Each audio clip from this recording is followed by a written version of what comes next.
Now he's playing in the big league. It is a great story. Hope he has a big day today. Todd and I back for the post-game show when it's over down in Miami. It's Gary, Keith, and Steve with all the action. Let's throw it to Steve right now. Another absolutely gorgeous day in Miami, Florida. Mets have spent a lot of time in the Sunshine State over the last 2 months. One more day before going home. Mets Marlins coming up next.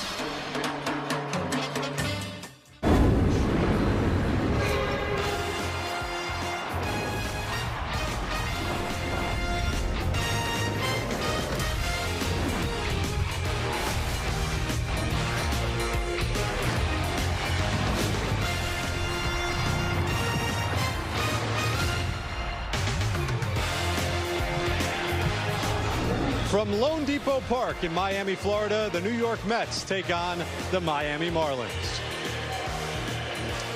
Hello, everyone. Welcome inside Lone Depot Park. I'm Steve Gelbs. Gary and Keith will be by in just a few minutes. The Mets looking for their first series win of the season, splitting the first two down here in Miami last night. 4-2 losers because of a great pitching performance from Marlins ace Sandy Alcantara. On Monday night, though, a big win behind some big home runs and a great pitching performance from David Peterson. This is your T-Mobile coverage cam look at David Peterson's night in his first start of the season. Complete domination of his stuff and of the Marlins lineup. 6 innings, 2 runs, and 9 strikeouts for David Peterson on the evening, getting his first win of the season en route to a continuation, as I said, of his breakout performance from a year ago. And oh, look who decided to join us. It is David Peterson right now on the field. And David, we just saw the highlights from your start 2 nights ago. What for you were you happiest with coming off your first start of the season? Yeah, no, you think we want to get off to the right start, and so to be able to get a win was most important, and get deep in the game, limit the damage, and get off and running. I know last year you talked about looking for that signature slider. You had it on Monday night. What is the biggest difference with that pitch when it's on the way that it was? Yeah, I think I just get a lot more swing and miss, less foul balls. If they do touch it, it's more of a foul ball than it is driven somewhere. And so I think, just being able to get that sharpness in the late break back and be able to see the results we want to see from it. How'd you get it back? I think we've just been working on it for a while. The feel kind of can come and go on pitches, and then I feel like I'm in a good spot with it right now, and I'm feeling what I want to feel for it to be able to execute it and for it to be effective. One thing, you and I have talked about this a little bit when it comes to the way that you pitch, is you often pitch to the situation. You're not always looking for that strikeout. 4th inning the other night, 1st and 3rd, 1 out, you go and induce that double play. How much, when you approach a game, are you looking at pitching differently depending on what the situation calls for? Yeah, I think, you take a look at your opponent and you want to know them as best as possible. And you want to have all the information that you can at your disposal. But I think at the same time, you got to stick to your strengths. You got to know who you are as a player and be able to fall back on that and have confidence in what you're doing. So I think it's kind of a mixture of all of that, being prepared on who you're facing, but also, kind of knowing where you're at and how you're executing best. David, you talk a lot about how last year was all about health, but from the time you became a major leaguer in 2020 to where you are now, aside from being healthy, what specific area have you come the furthest? I think just kind of refining my approach. I would say when I first came up, it was felt like I had a good base, but I still felt like I was pretty raw. And I think, just over time with experience and from some of the guys that I've been able to learn from, just continuing to refine your approach and prioritize what's most important and be able to go out there and feel the most confident in my game. And so, I think it's a culmination of those things and just, continuing to see guys and also polish my stuff as well. David, it was a great season last year and a really good start to this one. Thanks so much for the time. Thanks. Let's go Mets. All right. He is David Peterson. Mets, as I said, looking for their first series win of the season. South Florida, the rubber game coming up in a little bit. Ace's new yard art.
New York Mets baseball on SNY is brought to you by your local Honda dealers. Contact your local Honda dealer today. By Citi. For each Mets home run at Citi Field, Citi will donate $2,000 to No Kid Hungry. By the Dunkin', American runs on Dunkin'. And by those who live like a pro, visit your local Tri-State GMC dealers. Suit up this season at MLBshop.com. Check out the latest selection of authentic jerseys, caps, hoodies, t-shirts, and more. Visit MLBshop.com, the official source for your Mets gear. Your leaderboard stat presented by your local Tri-State GMC dealers. The most home runs versus their own division since the start of last season. You see Brandon Nimmo and Francisco Lindor on that list. Nimmo tops the leaderboard, 15 home runs. He's hit one each of the last 2 games. Roof is open on this gorgeous, gorgeous Miami day. Keith, Gary, Mets baseball coming up next.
Well, he does one open, and all of a sudden he's a media star. Yep.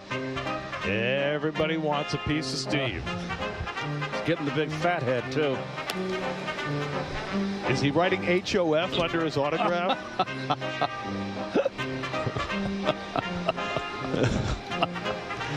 Gotta get the selfie.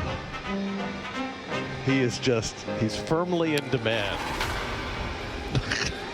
On the starting lineup for the Mets today. First start in the major leagues for Hayden Senger, a day shy of his 28th birthday. Congratulations to Hayden, who's come a long way to this spot. He'll have a chance to catch today for the Mets. Jesse Winker moves up ahead of Mark Vientos in the batting order. Vientos has been struggling in the early season. Francisco Lindor getting set to lead off against rookie right-hander Connor Gillespie, one of 6 rookies starting for the Marlins today. And on this beautiful afternoon, the first pitch of the day is a fastball in for a strike, and we're underway. And there's Connor Gillespie, 27 years old, graduate of VCU. Originally drafted by the Orioles. He's bounced around with Cleveland. Last year he had 3 relief appearances in September. Lindor trying to bunt his way on and fouls it off, and it's 0-2. Lindor had a base hit to drive in a run yesterday, but what got the headlines was the fact that he committed 2 errors, one of which led to the go-ahead runs for Miami. Only the 4th time in his career that Lindor has made 2 errors in a game, and he went over and apologized to Kodai Senga after the game for committing the error that cost him the 2 runs, and Senga's reaction was, "This guy has helped me so much. Yep. I should have gotten through the inning and not made it be a thing." 0-2 from Gillespie, and Lindor fouls one away. The roof is open. There are some shadows. There's a big line of shadow across from the left field line out toward right center field. That's going to be there for the first hour or so of this game. It's 81 degrees. There's a little wind blowing out of the east southeast, 17 miles an hour. Tough to tell how that will affect the ball in play given the nature of this stadium. Hammered on the ground, foul, and it's 0-2 to Lindor. We always love the roof open. It just feels more like baseball. You feel like you're in a echo chamber when the roof is closed. Juan Soto on deck, and then Pete Alonso for the Mets. Mets faced Gillespie in spring training this year, but their first look at him in the regular season, his 2nd start. And he misses downstairs with a slider, and it's 1-2. Gillespie started against the Pirates last Friday. Went 5 innings, allowed 4 hits, 4 walks, wound up losing that game 4-3. The Marlins are strapped for starting pitching these days, with Ryan Weathers and Braxton Garrett and Yuri Perez all out for the long term. 1-2 coming, and he struck him out. Went upstairs with a cutter and gets Lindor for the first out of the day. And your Marlin defense presented by Windorama, and Mervis at first, Lopez and Edwards up the middle, like them. Liam Hicks, his 2nd start behind the plate in this series. A little flip here of Stowers and Conine. Conine from right to left and vice versa for Stowers. And Sanogo, I guess, the start in center. I mention all those names, folks, because there's a lot of no names out there. I just want to refresh your memories. As we mentioned, 6 rookies in the lineup today. First pitch cutter for a strike to Juan Soto, who's been held in check in this series, just 1 for 7 in the first 2 games. That's at a breakout game on Monday, scored 10 runs. Their first and to this date only positive offensive game. And Soto tries to hold the swing, does so on the changeup down, and it's 1-1. Mets as a team are hitting just 179 through their first 5 games. Their on base percentage as a team is just 275, so they haven't had a lot of opportunities, and when they've had them, they've had trouble cashing them in. And Soto takes a sweeper that misses inside 2-1. The Mets, when they've had runners in scoring position, are 4 for 32. That's a 125 average, which is pretty bad, but not as bad as the Atlanta Braves. See what the Braves have done so far? They're hitting 137 as a team. That's all I know. They are 1 for 34 with runners in scoring position. Hit hard toward the hole, and Soto's got a base hit. And so the Mets have the first base runner of the day, a 1-out single for Juan Soto. Gillespie struck out Lindor with that cutter, but found too much of the plate to Soto, and he hammers it through the hole. Oh, just a slider that didn't do much. And what's impressive about that bat, and we see it all the time, is the tremendous eye at the plate. Soto does not chase. So now Pete Alonso took an 0 for last night after his grand slam heroics on Monday, and he goes after a first pitch sweeper, 0-1. He just 3 for 17 to start the year. He's got 28 career home runs now against the Marlins, including 13 in this ballpark.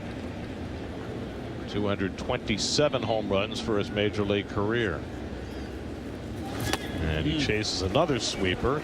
So Gillespie keeps throwing that pitch further and further out of the strike zone. He's got 2 swinging strikes on Alonso.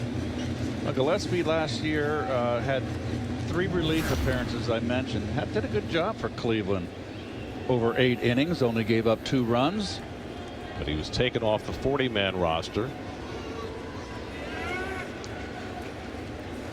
And then he signed as a free agent with the Braves in November. The Braves then put him on waivers, and the Marlins claimed him in January, and that's how he got here. Yes, sir.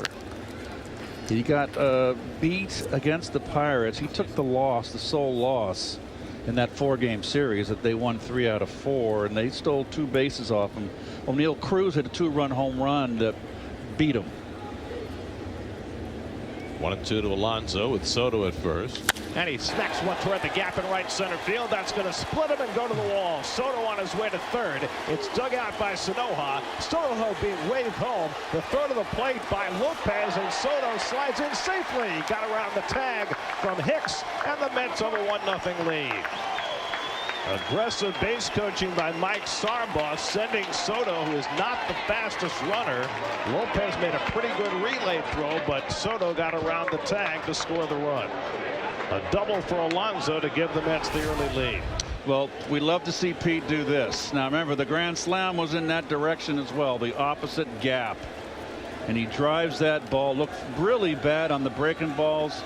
The first 2 strikes. This is a perfect relay throw. Just a little bit up the line, enough for Soto to get around the tag by Hicks. And the Mets have the early lead. Now Brandon Nimmo, who has homered in each of the first 2 games of this series. Brandon 3 for 8 in the 2 games.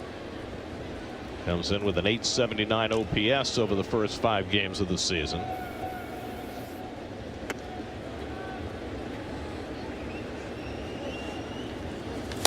And he pops one up behind first base. Lopez is going to call for it, and he puts it away for the second out. Well, fundamentals right here. Perfect relay throw to the second baseman, excuse me. And a perfect 1-hop to the catcher, but a little up the line.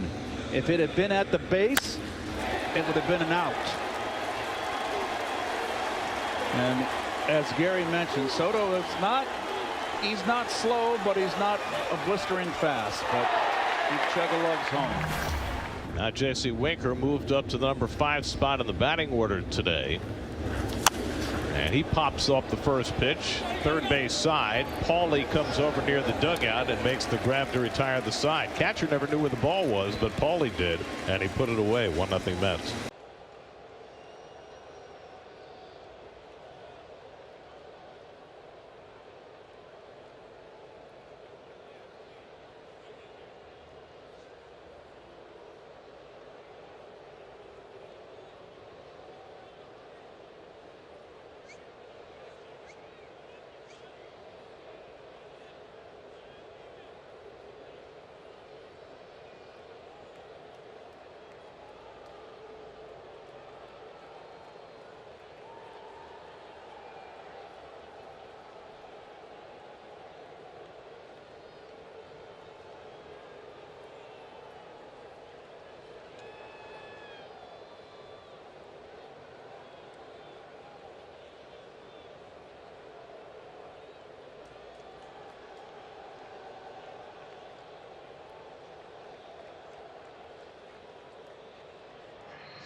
Season start is presented by PNC Bank. Mets will be heading upriver after the game today. There's their Hyundai starting lineup for the Marlins. Let's see, you got Conine, a rookie, Paulie, a rookie, Hicks, a rookie, Wagaman, a rookie, Sanoja, a rookie. This young Miami team, though, is off to a 4-2 start. And looking to take a series from the Mets today. Mets scoring in the first inning for the first time this year to give Clay Holmes the early lead. And there's his Toyota numbers in his first start. He really was just spectacular and precise in spring training. And he just was, I think, overcharged. Xavier Edwards hits the first pitch on the ground to the backhand of Lindor, who handles it cleanly. 1 pitch, 1 ground ball out for Holmes, who had a 71% ground ball rate in his first start. Oh, they're getting on him after the 2 errors. That's very funny. The City Met defense. Hayden Senger, first major league start for that young man. How about that? Beatty at second base. today. And out in the outfield, Tyrone Taylor gets the first start of the series. Series started the first 2 games. There's Kyle Stowers, who had a 2-run homer in the first inning off Kodai Senga last night, his first of the year. Stowers came over from Baltimore in the Trevor Rogers deal last summer. You know, it's little things for Clay Holmes that are going to get him adjusted to this role as a starting pitcher after so many years out of the bullpen. And Jeremy Hefner was talking about it after his start last Thursday in Houston. The Mets had an inning where they batted and made 3 outs on just 7 pitches, and Holmes went charging out of the dugout to take the mound for the next half inning. Well, you know, as a starting pitcher, you can linger for an extra 30 seconds, kind of rest yourself, get your mind right, and go back out to the mound. As a relief pitcher, particularly as a closer, it's 100% adrenaline at every moment, and you just can't do that for 6 innings. Slider misses down 2-2. What's interesting today about Holmes' start, when he faced the Astros, they only had 1 left-hand hitter in the lineup, Yordan Alvarez, and so he barely threw his changeup and his cutter, 2 pitches that he worked on during spring training. There's that changeup. So today there are 6 left-hand hitters in the lineup for the Marlins, so it should be a very different pitch mix for him. He's got more movement on his pitches today, Gary, more sink. He was overthrowing and just overcharged in Houston. And he misses down with the sinker for ball 4, so Stowers is on with a 1-out walk. You know, he walked 4 batters as well, and he had a hit batsman in that Houston start, his first start. So he was just uncharacteristic.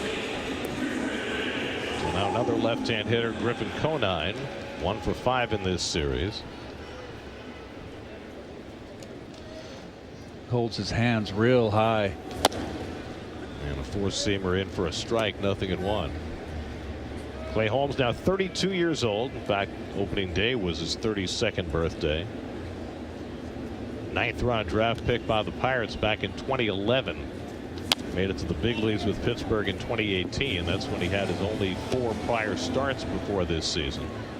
And as we outlined during his first start, it was not Holmes or the Mets who had the first notion that he could be a starting pitcher again. It actually came from other teams that he was talking to when he became a free agent. He'll catch the outside corner with a slider, and Conine is out looking for the 2nd out. Yeah, he backdoored him there with that slider. Excellent pitch. But you know, once the notion was raised to Clay and his agent that maybe he could be a starting pitcher, he took to the notion, ran with it. The Mets liked the idea as well, and they signed him to a 2-year deal and wound up being the opening day starter. That's hit sharply past Beatty into right field, a base hit from Matt Mervis. Boy. Stowers stops at second. That ball got on Beatty in a hurry, and he was late reacting to it.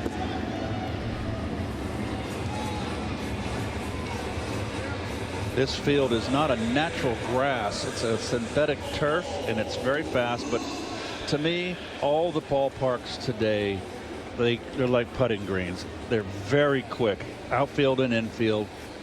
And that ball just ate up Beatty. If he'd have made that play, that'd have been one heck of a play. There's a look at it. You don't have to water them, folks. Rosado Lopez, the second baseman, off to a terrific start. And Senger blocks the slider in the dirt for ball 1.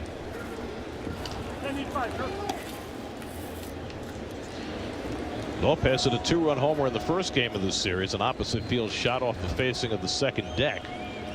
He's been hot for this ball club. 2 on and 2 out. And Lopez hits it sharply to right to Vientos. He gets the force play, and that retires the side. So Holmes works around a couple of base runners in the first. 1-0 New York.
Second inning, Mark Vientos leads off against Connor Gillespie and takes a sweeper for a strike. Vientos 1 for 8 in this series. If you were watching the game last night, in the fourth inning, Vientos hit a sharp grounder to third that was mishandled by Graham Pauley, and Vientos probably had a chance to beat it out, but he slowed down right before he got to first base.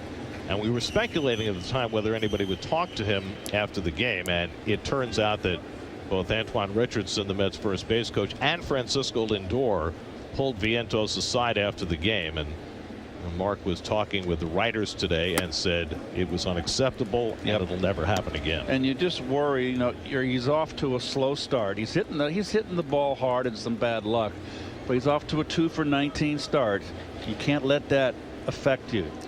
And we also saw in the ninth inning when he flied out with a couple of men on, he demonstratively threw his equipment, and you know, he's obviously a little frustrated right now at the start he's gotten off to, but he's such a talented player, and we saw last year what he's capable of. It'll come around for him, but right now he's feeling it. He gets a hold of one to deep left center field, back toward the gap, and Conine slows and makes the catch. I think the wind caught that ball, because off the bat that looked like it was sailing out of here, and again, it's a 17-mile-an-hour wind, and it's hard to tell how it plays because of the configuration of this stadium, but that ball seemed to die. Well, left field, you're looking towards downtown Miami, which is to the east, and you said there was a southeasterly breeze, Gare, so it's going to be blowing through that open area. I thought he crushed that ball. So one out. Here's Brett Beatty. He tops one to third, and Paulie ranging wide to get it, throws him out. They're 2 away. I mean, there are no flags inside, so you can't really see how they're blowing. There are some trees just outside the ballpark, but well, they're not. I mean, the roof is open here so rarely. It's hard to get a read on how it plays on a windy day. But I think we just got a measure, at least for the moment, of how that ball is going to not travel to left field. Here's Tyrone Taylor after Jose Siri started the first 2 games in this series. And Taylor takes changeup inside for ball 1. Taylor started the first 2 games of the season in Houston. Siri started the next 3. And now Taylor back in there today. 1 for 9 to start the year. It was interesting talking with Carlos Mendoza yesterday about the decision making on who plays. A lot has to do with their swing path. Yes, and that's kind of the new thing. Siri more of a low ball hitter. Swing path good for against a sinker ball pitcher, but a guy with a high riding fastball. Taylor is a good, stays level up in that high ball. He's a good high ball hitter. So that makes perfect sense. Perfect sense. Gillespie's not a sinker baller, but he's also not a hard thrower. Seen a lot of cutters, changeups, sweepers. There's a fastball on the outside corner, and he surprises Taylor and gets him looking for his second strikeout. Let's go 1-2-3. They lead 1-0 in the second.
$100,000. Holmes' second inning. Grampoli breaks his bat as he rolls one out to shortstop. Lindor throws him out, and for the second straight inning, Holmes has an out on his first pitch. Jammed him. I heard the bat splinter. I hear the word And since we're coming to an end. Since we're in South Florida and the Cuban area around here, he got into his cocina. Cocina. Kitchen. Cocina. That's what they say in Little Havana. Yeah. Out on Calle Ocho. I actually ate at a terrific, had lunch at a terrific Cuban restaurant called Havana Harry's, around 5 minutes from the hotel. Havana Harry's sounds like a place Hemingway might have dined at. Exactly. I was, in a Uber, and I had a Cuban, really nice Cuban driver first day we were in town, and he recommended, so I went there for lunch, and it was fabulous. Greg Picker, our producer, he would have had a heart attack. He'd have been sweating like he had ketchup. So you're saying the food was spicy?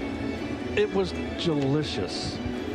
And heavy, of course. Well, you have to pick your spots. You could have had the camarones.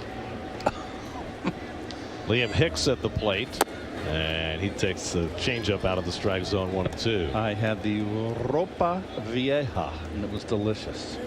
You know what ropa vieja means? Well, it means old rope. Yep. But it's shredded beef. The rope was good. Yeah. Good rope. Oh, speaking of which, did you see the other day, who was it? Was it Wilson Contreras peeling bat tape off his bat and putting it in his mouth? No. Yeah. It looked like he was actually eating it. I think he was just chewing on it. That's lined over short and a base hit for Liam Hicks. So there's the second hit against Holmes, and Hicks with his first major league hit. Rule 5 pick from the Tigers organization, and they're asking to take that ball out of play. Right now Holmes has possession of it, and he doesn't realize it. And now he gives up the ball and tosses it away. Well, good approach on a sinker ball pitcher. You're a left-hand hitter. If you're going to sit on that sinker, don't try to pull it, particularly if it's down and away. So Hicks has one for his mantelpiece, and now Eric Wagaman, the number 8 hitter, takes a fastball for a strike. Wagaman, the DH, had a home run in the opening game of the series. He hit a bomb in the open. That was a bomb of a home run. Hit up toward the concourse in left field. Former Yankee prospect. He takes a cutter at the top of the zone for a strike, and it's 0-2. Clay Holmes last year as a reliever basically was a 2-pitch pitcher. Sinkers and sliders.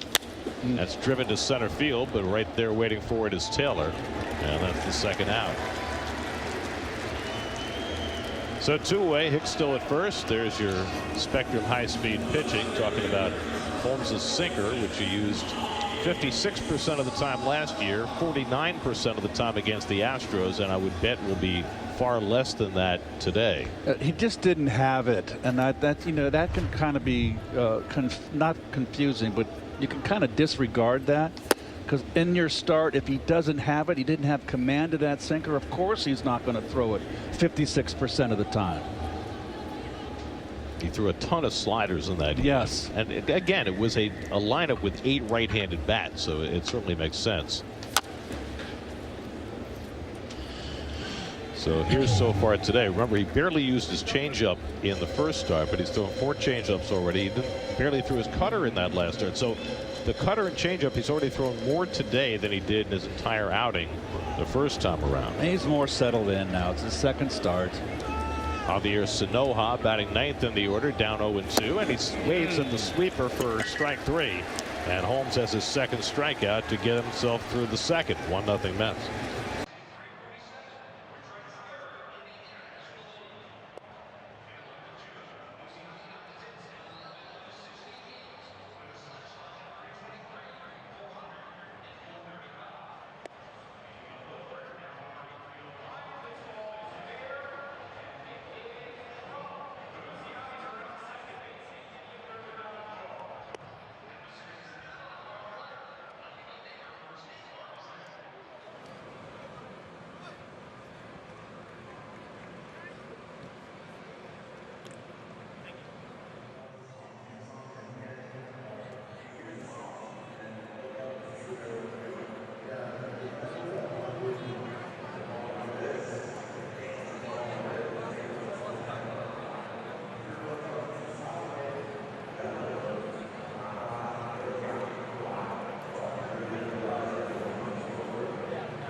NSNY.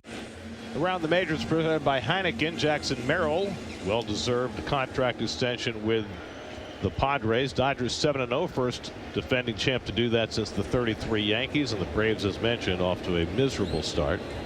Hayden Senger's first big league start, and he takes a sweeper for a strike from Connor Gillespie.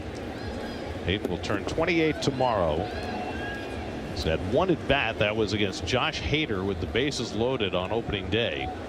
And now he gets a chance to start a game for himself. He grounds one out to shortstop. Circling in on it is Xavier Edwards, and he throws him out one away. Some other notes from around the majors today.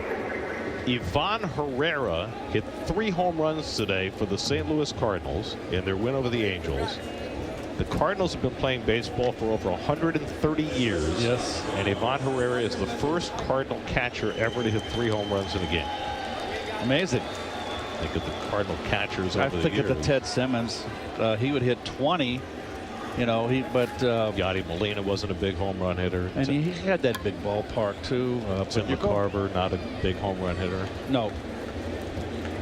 Here's Francisco Lindor. Well, you know, they moved Wilson Contreras to first base to get Herrera's bat into the lineup because he's considered a bat first catcher. Contreras has gotten off to a miserable start. He's 1 for 23, but Herrera holding up his end, and the Cardinals are now 4-2. Lindor takes inside. Francisco struck out his first time up. Also today, Jack Leiter threw 5 scoreless innings for the Texas Rangers, and they beat the Reds 1-0. Last night, Nate Eovaldi threw a complete game, and Texas beat the Reds 1-0. That's pulled foul by Lindor. The Texas Rangers moved from Washington to Texas in 1972. So that's what, 53 years ago? Wow. It's the first time they have ever had back-to-back 1-0 wins since they moved to Texas. Really? And congratulations to Jack. Of course, that's Al's kid. Looks like he's going to be a good one. Ground ball hit towards shortstop, right at Edwards. And Lindor is thrown out, 2 away. Doug Gillespie holding up his end for the Marlins. So far, throwing strikes. Last night, the Mets had a stretch where they had 12 straight hitters, 13 straight hitters retired. And now they've had 7 straight set down. So here's Soto, who had a base hit to right field and scored the only run in this game in the first inning. When Soto first came to bat in the first inning, he was wearing sunglasses.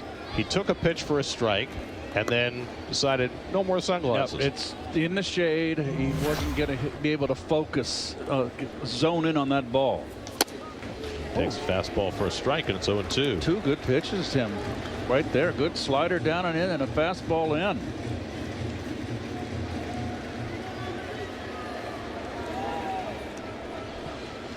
Two out and nobody on. Alonso would be next. And Soto lays off a changeup, and it's 1-2. I never like a changeup 0-2. Why? I think it's a pitch you can waste. I always like move the hitter off the plate, and then you can either double up inside, or then you can come away with something. A hitter with 2 strikes is, and particularly a hitter like Soto, is up there protecting the plate, going up the middle.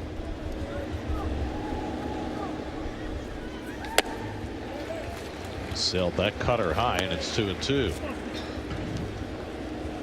One thing about Soto, he does not mind hitting with 2 strikes. Nope.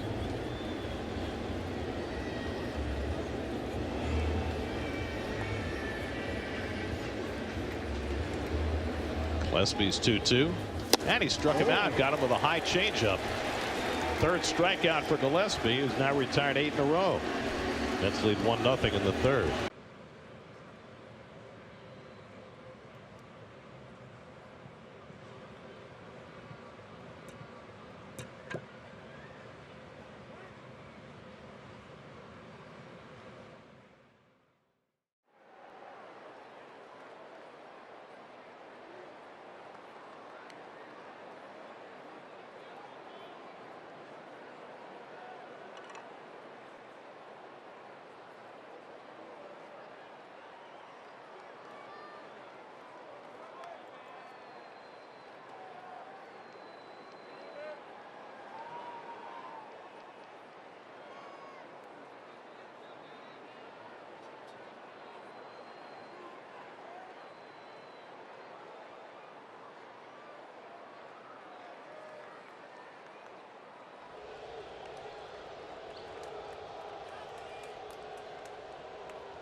Marlins. Better pizza, Papa John's. Look down along South Beach. That's will be putting Florida in their rearview mirror after today and going to somewhat cooler climes as in their home. Good drag bunt by Xavier Edwards. Beatty with the bare hand play, and he got him. Edwards thinks he was safe, but Beatty did everything he could. Grabbed it with the bare hand, made the quick toss to Alonso, and we'll see if the Marlins challenge the call. Miami's challenging the out call at first base. Beautiful bunt. A nice play by Beatty. I think he beat it, Gare. Let's close. see. Yeah. Oh, he beat it. Come on, huh?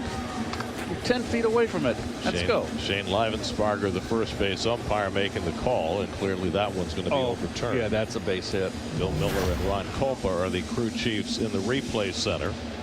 And Edwards certainly knew that he had beaten it out, but you really can't execute a drag bunt any better than that.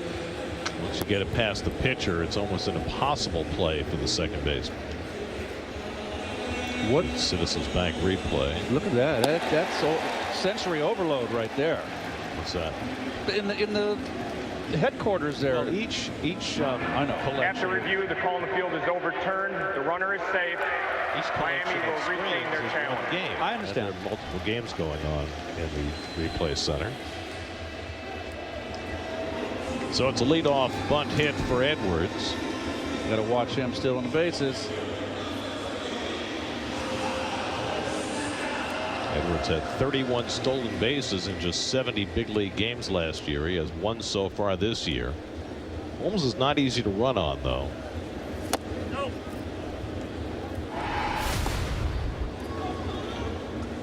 And you think with the right-hander you go down the third base line, but his intent was to push it up the first base line. Doesn't have a huge lead at first. And Stowers takes a cutter up and away, and it's 2-0. Stowers drew a walk his first time up.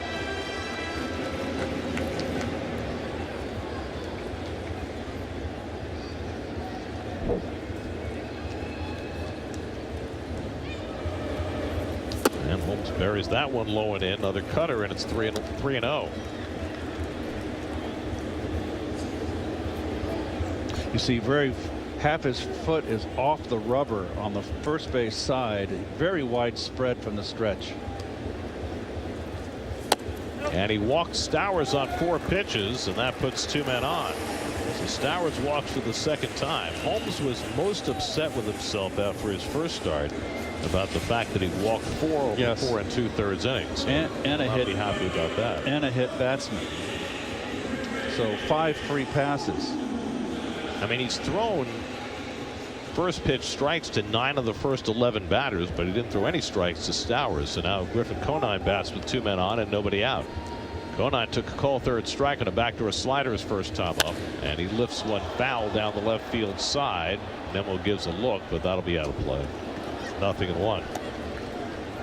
That ball's fair. It's a home run. Boy, the ball's just been carrying here, except to left center. Vientos' ball. Yep. I think the wind has died down a little bit too. Yeah, it feels that way. That's driven to center field, hit well. Back goes Taylor. Took a bad route and it drops in for a base hit. Edwards to third. He's going to be held up there. Oh, look at this. And now there's nobody covering second and nobody covering first, and the runners were able to return safely. Oh my God! What a comedy! First Taylor misjudged that ball and had to take a sharp left turn at the last moment, and it was too late as it fell in. Edwards was tagging up, so he had to stop at third, and then everybody else had to scramble back. Watch Taylor here. He thought it just broke down like it was hit the dead center. Now the runners here, who's making the mistake? Edwards is halfway. I thought he should have sent him, Gare. That was a very, very safety first by Blake Lawley, the third base coach. Now Stowers has got to pick up the runners in front of him. He's not even paying attention. That's his mistake.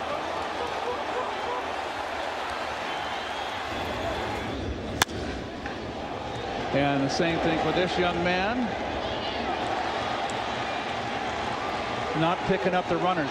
God, stop. You look at the ball, you got to get a view of the play in front of you, where your runners are. 9 times out of 10, that runner's sent home, and everything's fine. It's a double. It should have been a double. And of course, if you're wondering why Alonso's not at first base, once that runner goes towards second, it's his responsibility to either follow the runner to second or get in cutoff position. Well, he's a cutoff man on a gap, on a ball in the gap. Either gap, the first baseman is the cutoff man. So the bottom line is the Marlins have the bases loaded and nobody out, and now Matt Mervis, who had a base hit to right field his first time up, is ahead in the count 2-0, and Holmes has a mess on his hands. And Mervis lifts one foul. 2 balls and a strike. I just thought it was really safety first by the third base coach there. That you got a fast runner in Edwards. That Edwards would have scored. It would have been second and third. But they got away with it. It's a rare misplay by Tyrone Taylor, who's such a good outfielder. And that sails high, and Holmes really struggling now with his command. But the base is loaded. He's behind on Mervis, the cleanup hitter, 3-1. Got to come in with a fastball strike here, Gare.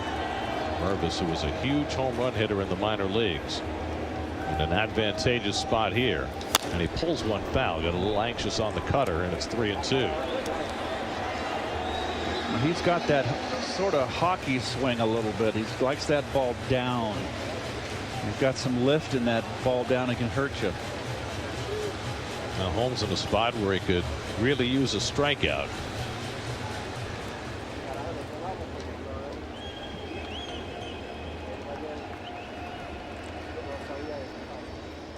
Three-2 coming to Mervis, and he hits one out to right field. Soto ranges back and makes the catch. Tagging at third is Edwards. He'll come in to score to tie the game, and over to third goes Stowers.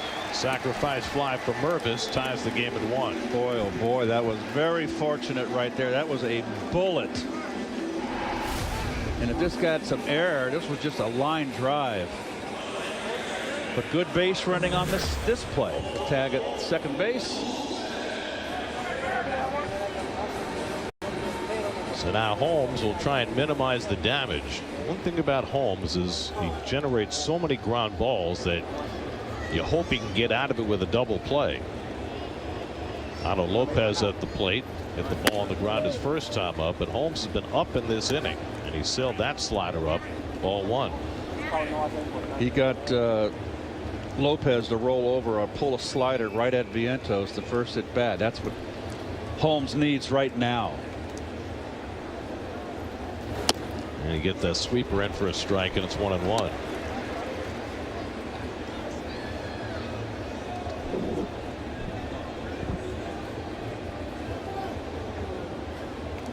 Stowers is the runner at third. Conine at first. Tried another breaking ball, missed inside. He has not thrown in the sinker here in a spot where he needs the ground ball. Of course, you got veteran pitcher Holmes, but relatively new to starting, pitching to Hayden Singer, making his first start behind the plate. It's fouled away, came with the fastball that time, and it's 2-2. Otto Lopez off to a terrific start. 8 hits through the first 6 games for the Marlins. Only 2 players in the National League have more.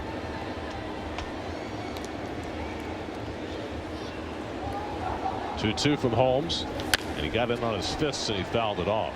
Boy, he tomahawked that one. That was ball 3 right there. Up in the strike zone, Gare. He's lagging his arm on his breaking ball right now. And that's why he's been up with his breaking ball.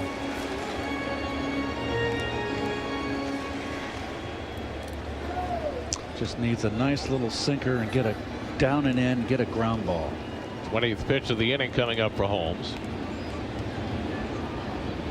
And Lopez bounces one to third. Vientos coming home, and he throws it away.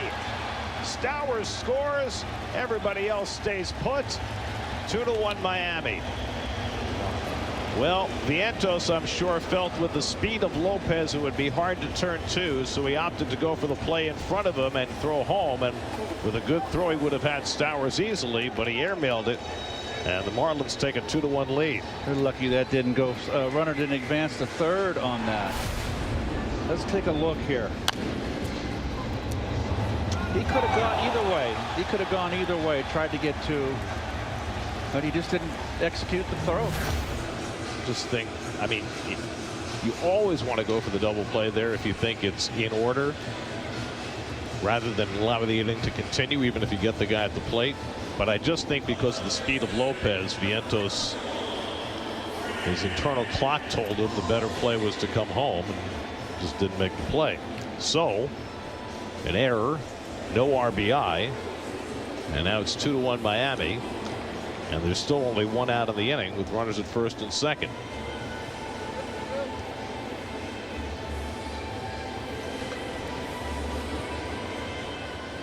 And now Graham Pauley, who grounded out to short his first time up.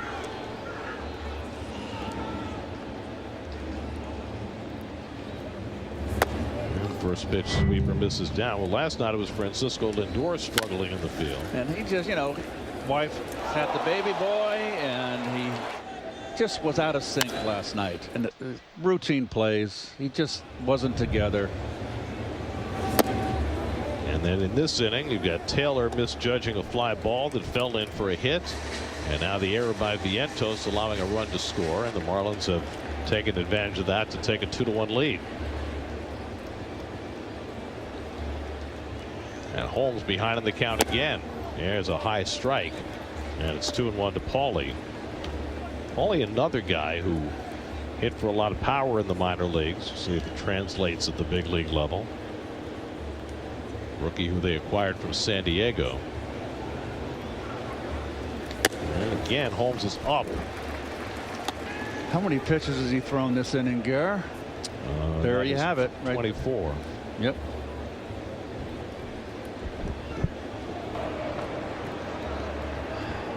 That's going to get Budo up.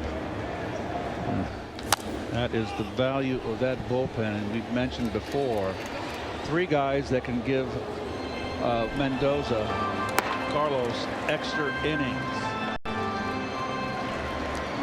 Multiple innings, excuse me. Well, yesterday was Max Kranick, who not only threw 3 perfect innings, but did it on just 22 pitches, which is a startlingly low number.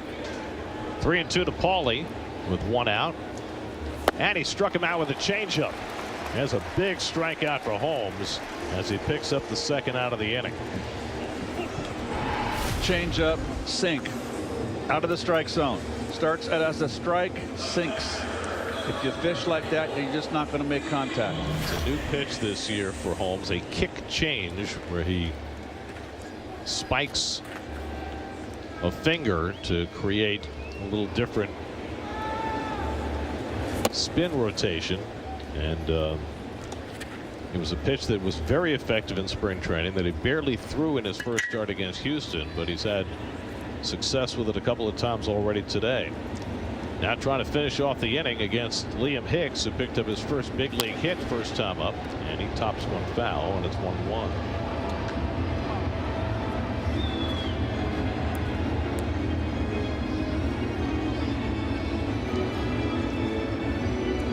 Hicks started out of the Texas organization, then he went to Detroit, taken in the Rule 5 draft by the Marlins, so they have to keep him all year or offer him back.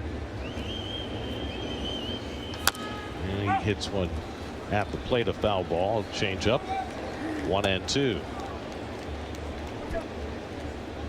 Hard-working inning for Clay Holmes. Threw 89 pitches in all in his first start. Couldn't get through the 5th inning. Right now just trying to get out of the 3rd. 29th pitch of the inning. And that cutter pulled foul. And still 1-2.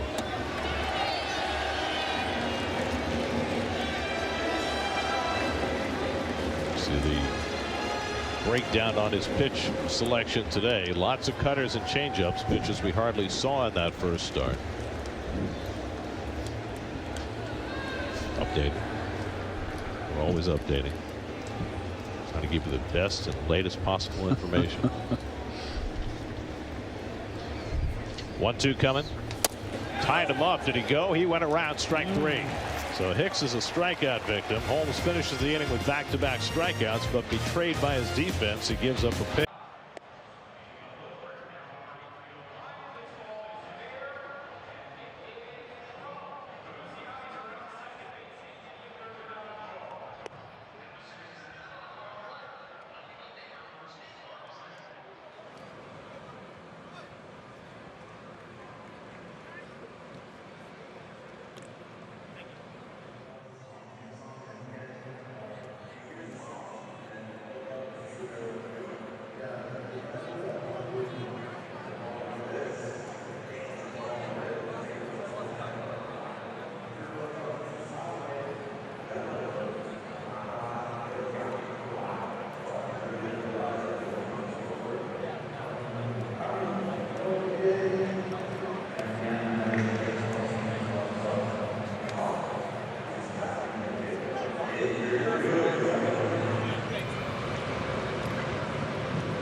Cruise with Sun Cruiser. Fourth inning, Mets down 2-1 to the Marlins. Pete Alonso leading off. And guys, let's talk about this for a second. What exactly was off with Pete Alonso last year? I know that everybody assumed the contract was putting a lot of pressure on him, but he insisted that wasn't the issue. And honestly, if you look at his career trajectory, he's never been somebody who has been bad in pressure situations. Pete Alonso did say, though, that something was wrong last year. The entirety of last season, he was fighting, trying to get his mechanics back. He said he didn't really feel good about his mechanics until the postseason. And what was wrong? It was with his take back, with his load. The hitting coaches actually would describe it as he was lunging as if he was an actual polar bear. He would get out too soon, wouldn't be able to recognize the breaking pitches, would chase more than we normally saw. So that's what he spent the entire offseason working on, making sure that he could hold his take back and then fire when necessary. And I think the early returns have been pretty good, both in spring training and throughout these first two series. The type of at-bats, forget about the results, which have been pretty good, but the type of at-bats have been more like the Pete Alonso at-bats that we've seen in the past. He seems to be laying off pitches that he was not laying off last season. He drives this one to left field. That's going to be over the head of the left fielder and bouncing up against the wall. Alonso heads for second, and he's in standing with a well-struck double. Second double of the game for Alonso, and it comes leading off in the fourth inning. And that's the first time that this outfield, the Marlin outfield, has been caught. They played very shallow, and that got over the head of Conine. Now this ball was ripped, and that was a little bit towards the end. He got it away enough. But watch Conine's reaction. He got a good break on it. He broke the wrong way too, but that ball got over his head. Yeah, he had no chance on that ball. Yeah, once he turned that way, it was no chance whatsoever. So the Mets have their third hit, and two of them have been Pete Alonso doubles, and now Brandon Nimmo, the batter. I take Pete at his word that consciously the contract situation did not factor in last year, but subconsciously, when you think about a hitter that's lunging, that is a telltale sign that something is amiss. I don't think he was lunging so much. He was just pulling. Everything was pulling.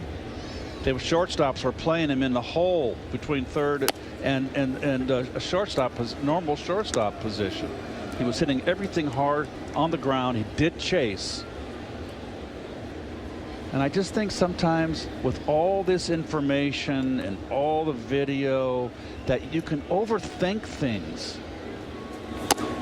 You know, just work on basics when you're struggling. Work if you're out in front and pulling, you're lunging. Work in BP to the right, the opposite field gap in BP. Work that way until you find it again. Not my hands, my stride. Nimmo popped up his first time up. By the way, that double a moment ago by Alonso, 113 miles an hour. Yeah, he crushed it. Yeah, it's one of the hardest hit balls for the Mets this early season. 113 towards the end of his bat. That's how strong he is.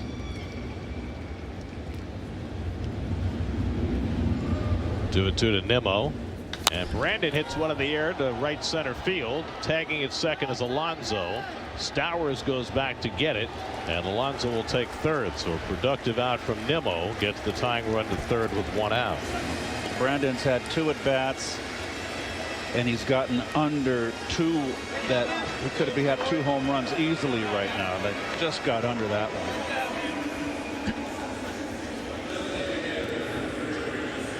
So now 1 out. Alonso at third. Here's Jesse Winker, who popped up on the first pitch he saw his first time up, and the Marlins will bring the infield in with the tying run at third and 1 out. And he got him with a cutter off the plate inside, jammed him.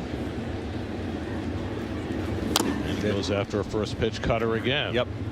Same pitch, Gary. Well, Friday is the home opener for the Mets. 3:10 first pitch. Tyler McGill will get the honors. Kevin Gausman, who was in line to pitch today for Toronto, they pushed him back, and he's going to go Friday. Blue Jays won without him today, beat the Nationals 4-2. Toronto now 5-2 to start the season. Oh, Bichette's off to a great start for the Jays. Our old friend Andres Jimenez has 3 home runs early in the season. They picked up Jeff Hoffman to be their closer. He's been great so far. So things going well so far in Toronto, even though Vladimir Guerrero's off to a slow start. Taken high by Winker, 2-1. There's a lot of pressure in Toronto this year. There's been a lot of conversation about how underperforming that team has been over the last couple of seasons. And with Guerrero set to be a free agent after this year, that will only intensify unless they win. And so far, they're winning. 3-1 to Winker with Mark Vientos on deck.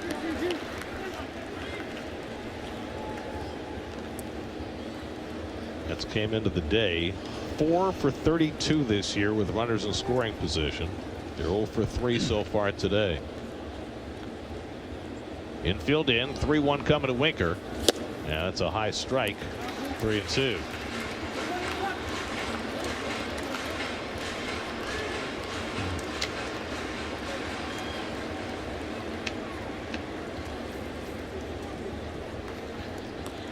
Alonso at third with 1 out. 3-2 coming from Gillespie. And he gets the breaking ball in there for a call, strike 3. So he comes back from 3-1. Winker took a pitch that might have been high for strike 2, and then this sweeper dropped into the zone for strike 3. On the outer half. Started out outside, tend to quit on it right there. So watch his hands. You have no chance once you drop those hands. So 2 out, infield back now for Mark Vientos, who flied out to left his first time up. And Mark fouls back a first pitch sweeper, 0-1. Mark's got to start thinking like he did last year, thinking right center field. When Carlos Beltran got him in BP and told him to hit up the middle, gap to gap, focus right center field, just a little out in front. Of all the Mets in this first week of the season, Vientos has had the most chances to drive in runs. He's 1 for 6 with runners in scoring position. And the team now 4 for 36.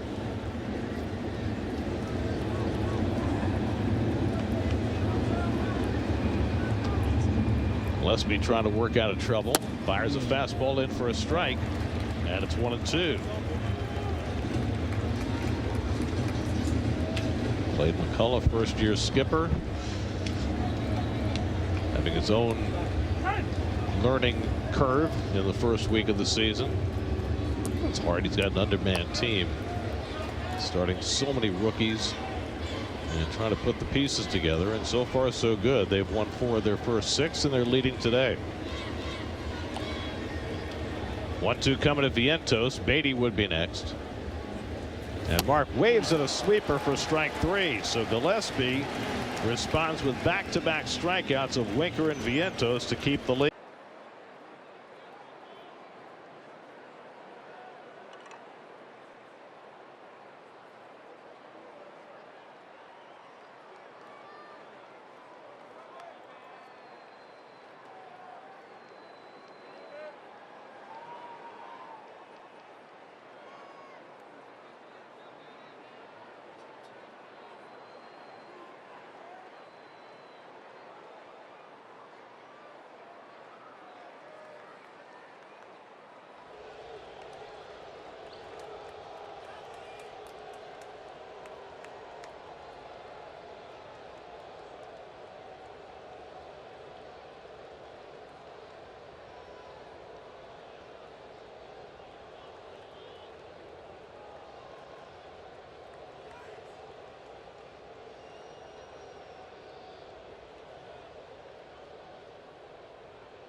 Intuit TurboTax. Your live game, same game parlay presented by Fanatics Sportsbook. Earn up to 10% fan cash back on your bets. Win or lose, use fan cash on team gear on Fanatics.com or bonus bets in the Fanatics Sportsbook app. Stay tuned for exclusive offers all season long. Gary? Steve. Don't miss Kids opening day at Citi Field on Sunday, April 6th. Tickets start at $4 for $50 for the family 4-pack. Go to Mets.com/family Sundays for details. Eric Wagaman leads off in the home 4th inning and takes a sweeper outside for ball 1. Wagaman flied out to center his first time up. Let's see how Clay Holmes bounces back after a 30-pitch 3rd inning in which he yielded 2 runs, only 1 of them earned. He gets that slider in for a strike, and it's 1-1. Wagaman hitting 8th in the order. Javier Sanoja on deck, and then Xavier Edwards for the Marlins.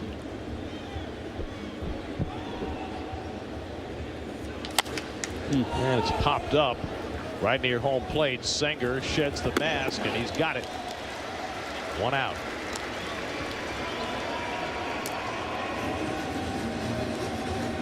Clay Holmes is certainly known for his sinker, and last year as a reliever he threw it 56% of the time, and we figured today he'd throw it less than he did in Houston, and that's certainly been the case.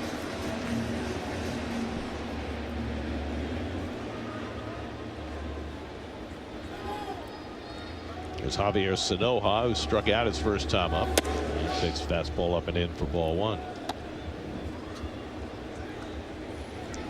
So we all expected the National League East to be a juggernaut this year, right? It's the West. It's the Braves and the Phillies and the Mets. Phillies have held up their end. They're 3-1. But the Braves are 0-6. The Mets are 2-3. And the Marlins are 4-2. Are 4-2. So just, you know, it's a long season, and the first week is only the first week. But look at what's going on in the National League West. The National League West came into the day 21-6, and both the Giants and Padres are leading their games today. The Dodgers are 7-0, first World Series champion to come out of the gate 7-0 since the 1933 Yankees. The Padres are 6-0 for the first time in their history. The Giants are 4-1. By the way, Wilmer Flores hit his 4th home run today. Always happy when Wilmer does. Yes, we do. Take a look at the hands here. He's down on the knob with that pinky. So it's got it covered because of that hand pad. what's the point of having a knob if you have your hand over the knob? Gives you more length on the bat. I always, if I did that, it would be off a guy with a good changeup, Gary. And Holmes blows a fastball by him, and Sanoha is down on strikes. 5 strikeouts now for Holmes. If I had a right-hander that had a good changeup, and I stood this far off the plate against right-handers, and either I move closer if that pitch is giving me trouble, if it's a good changeup and he's painting the outside corner, or I go down on the knob to get a little extra inch out there, more barrel. Now, I moved around the plate. Now, if you're moving your hand over the knob, yes, would you prefer to have a bat that didn't have a knob? I had the kind of a knob that flared out. I didn't like that knob that was a right angle from. Knocked down by Holmes, and he throws out Edwards, and so Holmes does bounce back with a 1-2-3 inning after his rough third. 2-1 after 4.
Or your local DMV.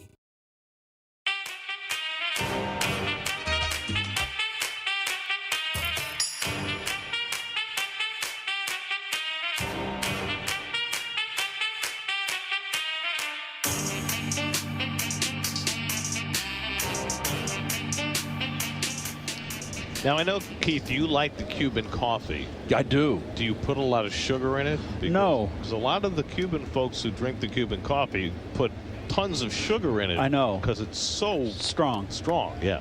I put just a little bit, and always the raw sugar, never the white sugar or nothing refined. Right. Yeah. Brett Beatty leads off in the 5th inning with the Mets down a run, and Connor Gillespie misses with a sweeper. Lower third of the order for the Mets, Beatty, Taylor, and Singer in the 5th against Gillespie, who has sidestepped trouble. He's given up 3 hits over the first 4 innings and has himself a lead. And Beatty goes after a cutter that ran in on his hands, and it's 1-1. He's got a little. It is kind of a sweeper, this guy, Gillespie here. 27-year-old out of VCU. And Beatty fouls off that changeup, and it's 1-2. So, I mean, he's mixing it up.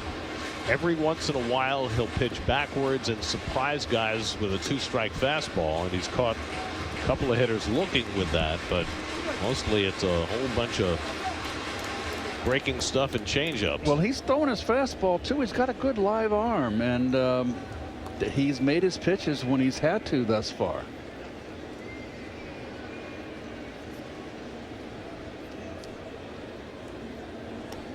Gillespie spent most of last year in AAA with Columbus and the Cleveland organization. Beatty tops one down to first, and Mervis stumbles to it and makes the play, 1 out. Where's everybody?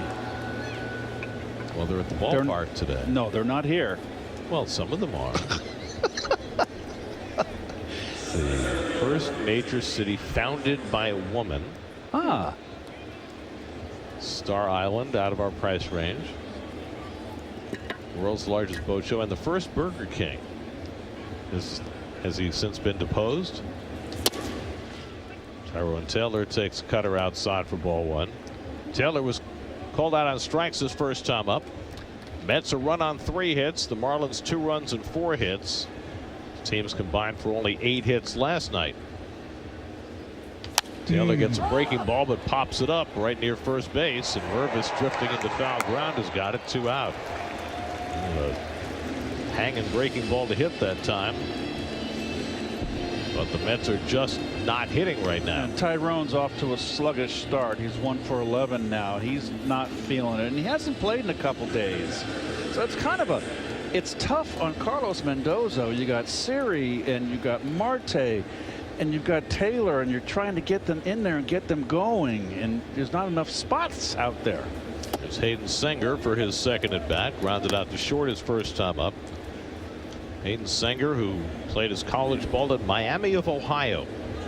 Best players to come out of Miami of Ohio: Buddy Bell and Charlie Leibrandt. But only one Hall of Famer has come out of Miami of Ohio, and he only had 1 career at bat. Walter Alston. Longtime manager of the Dodgers. Of course, it had to be a manager. And Senger pops one up foul, out of play. 1 ball, 2 strikes. He's never been known for his bat in the minor leagues. Hit .234 with 3 home runs at 3 different levels last year, but the Mets have always valued his defense. Who did Walter Alston succeed? Was it Charlie Dressen? It was Clyde Silkforth, no? Okay, I'm not sure.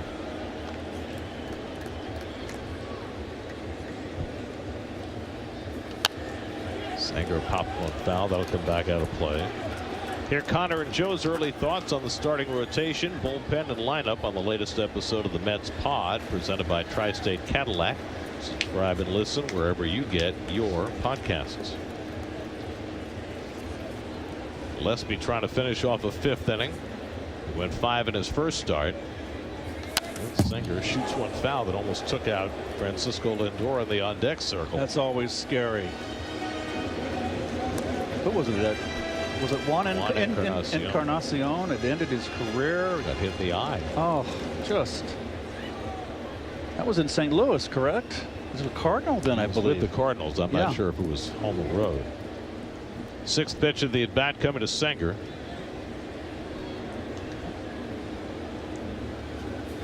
And he lines one into right center field, and Hayden Senger has his first big league hit. It'll go back to the wall. Senger heads for second. He's going to stop there with his first major league hit, a well-struck double the other way. A day shy of his 28th birthday, Hayden Senger has his first major league hit. He ripped that slider. Congratulations. One to remember. So now each side has had a souvenir. Liam Hicks got his first big league hit for the Marlins earlier in the game, and now Senger has his. Fabulous. Stayed right with it. Slider, not much of a slider, but out over the plate. Look at him go right with it. So he's the tying run at second with 2 out, and Francisco Lindor coming up. Lindor 0 for 2 today. Had his first hit of the season last night and drove in a run. It's now with 4 hits on the day. 3 of them have been doubles. 2 by Alonso and now 1 by Senger. And a slider at the feet of Lindor, and he went around. 0-1.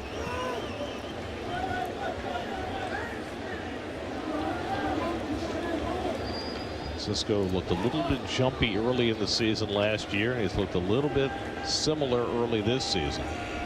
Swinging at pitches out of the strike zone, which he did not do later in the year. Gets that changeup off the plate. It's a ball and a strike. Well, you got to know one thing here. Lindor, with Soto hitting behind him, you know, he's going to have to go after Lindor. That's the beauty of this lineup. It's just so deep. Boy, it's really a plus for Lindor with Soto behind him. Certainly, you would think he would get more pitches to hit. The changeup, that's fouled away, and it's 1-2. I mean, I want no part of this guy, and you know, seriously, you don't want any part of Lindor, but right now he's off to a slow start. By the way, you were correct, Keith. Alston replaced Charlie Dressen. That's right. 1954. And then the next year, Brooklyn won their first World Series with Alston at the helm. Swing and a miss. He got him with the cutter. And so Gillespie again gets himself out of runner in scoring position trouble. Halfway through, 2-1 Miami.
Places.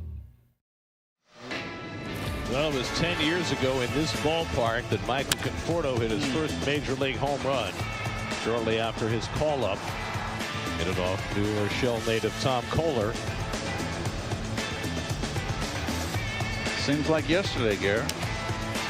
Well, it was. Conforto has some great years for the Mets. Hampered by injuries later on because of the shoulder issue. 33 home runs in 2019. That was his high water mark. Also had a 2-home run game in the World Series in 2015 as a rookie. Conforto now a Dodger, of all things. Seems like the Dodgers signed everybody this past offseason. See where Dustin May made his return for the Dodgers last night. Here's Kyle Stowers leading off in the home fifth. May hadn't pitched since May of 2023. He had Tommy John, but then more severely, he had a tear to his esophagus, which almost killed him. The doctor told him that if he hadn't come in as quickly as he did, there might have been no more Dustin May. And he was talking after the game last night about how it has changed him as a person that he had this near-death experience. Yeah. Stowers takes a strike, and he's such a talent. And the Dodgers have a lot of those guys who have been hurt, but have tremendous pitching ability. And he threw 5 really good innings against the Braves last night. Big cut by Stowers, and it's 2-2. Holmes has walked Stowers twice in this game. These are the only 2 walks he's allowed. He's given up 4 hits in this game, all singles. He gave up 5 hits in his first start, all singles. And Stowers just got a piece of that cutter. Well, that wasn't a pretty swing right there. That ball was 6-9 inches inside. It just tied him up. Right for his knee.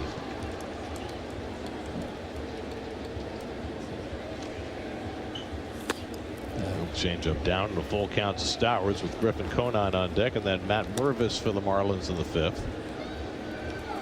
Marlins got both their runs in the third. Misjudged fly ball by Taylor and a throwing error by Vientos, gifting them 2 runs. Hit on the ground right at Beatty, and he makes the play to retire Stowers, 1 out. On to Gillespie, 73 pitches deep into his second start. And he's got the meat of the Met order if he's going out there for the 6th, which I'm sure he is. Why not? Well, Anthony Veneziano, remember he was brought in the 9th inning yesterday to try and get the save, but gave up a walk and a single to the 3 batters he faced and had to be bailed out by Anthony Bender. But it's Veneziano up in the bullpen for the Marlins right now, with Soto due to lead off in the 6th, so they might be going to the left-hander. That's pulled on the ground. Beatty can't get to this one. It's through into right field, and Conine has his 2nd hit of the game. Ball's up in the strike zone.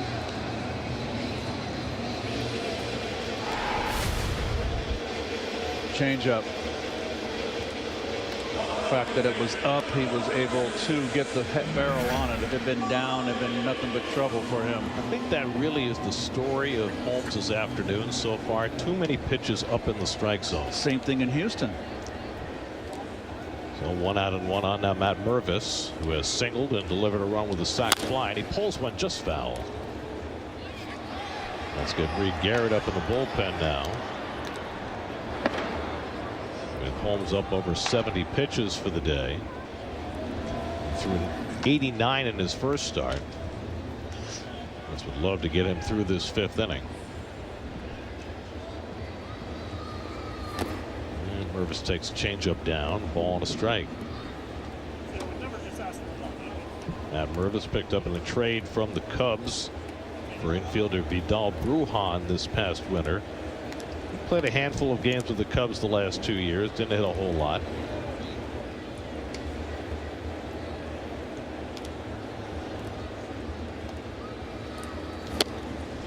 There's a letter high strike with a cutter, and it's 1-2.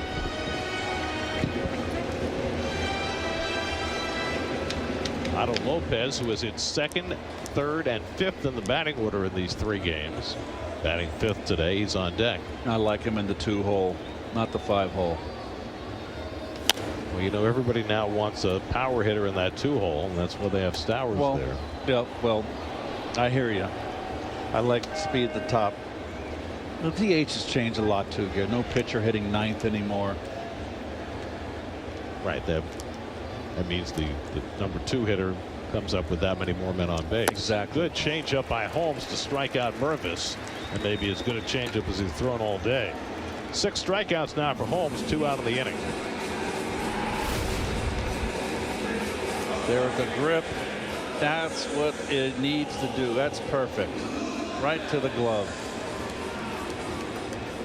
I can't imagine the 79 Pirates and the Big Red Machine having a DH, and they could put another hitter in that lineup.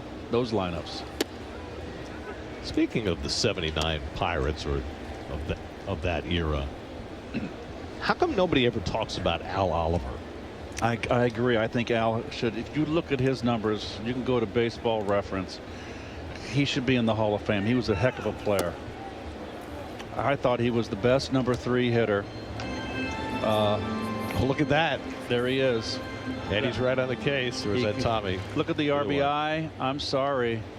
Home runs. I don't care. He was a line drive hitter, and Scoop could hit. 2,743 hits. Lifetime .303 hitter.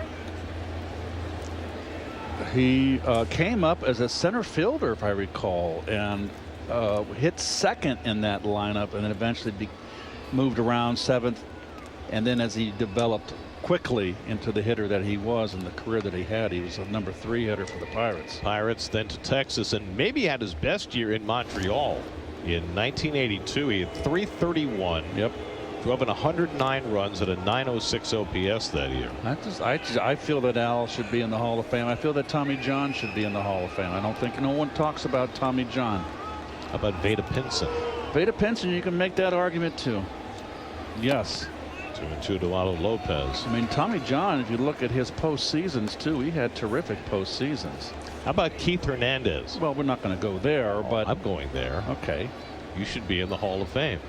Greatest defensive first baseman in history, great clutch hitter, team leader. 2-2 coming. Top toward third. Tough play for Vientos. He'll have to put this in his pocket. It's an infield hit for Otto Lopez. And the Marlins have 2 on with 2 out. Just an unfortunate circumstance for Holmes, who got the ground ball. Carlos Mendoza on his way out to the mound. Graham Pauley is coming up. And that's going to be it for Holmes, who for the second straight start leaves after 4 2/3. Call to the bullpen brought to you by Nissan. Shop NissanUSA.com.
Reed Garrett comes in to try and get the final out in the bottom of the 5th. Second outing of the year for Reed, who worked Friday in Houston. Came into a jam with a couple of men on and worked a scoreless inning.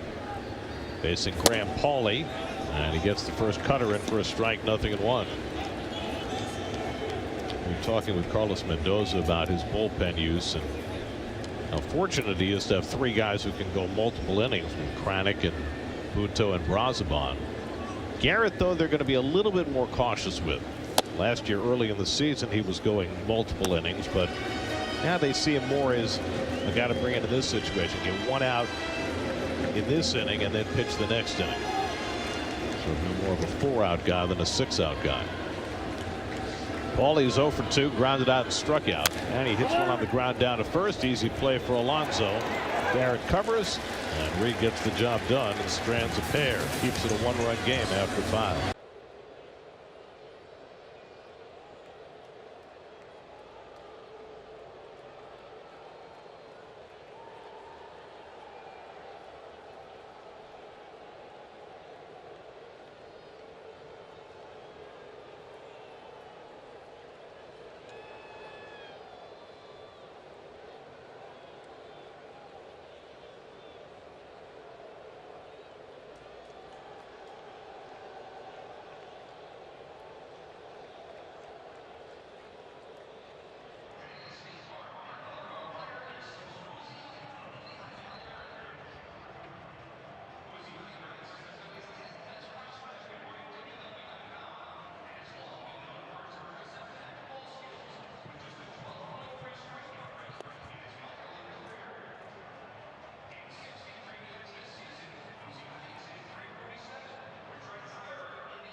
Bonus games for an extra chance to win cash. New York Mets baseball on SNY is brought to you by PNC Bank. Season start is presented by PNC Bank. Brilliantly boring since 1865. By Hyundai, with a brand new Hyundai, there's joy in every journey. And by Queensborough Community College, a college as unique as you. 6th inning, Mets down 2-1. Anthony Veneziano comes in for the second straight night to face Juan Soto. He came in the 9th inning last night to protect a 2-run lead.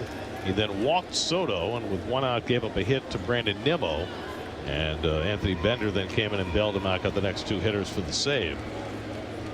Veneziano, who grew up in Hackettstown, New Jersey, out in Warren County. It's beautiful out there.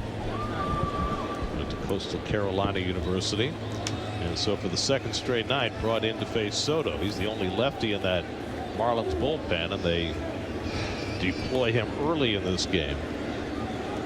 Soto's 1 for 2 today, singled and scored in the first, and takes the first pitch slider low and away for ball 1.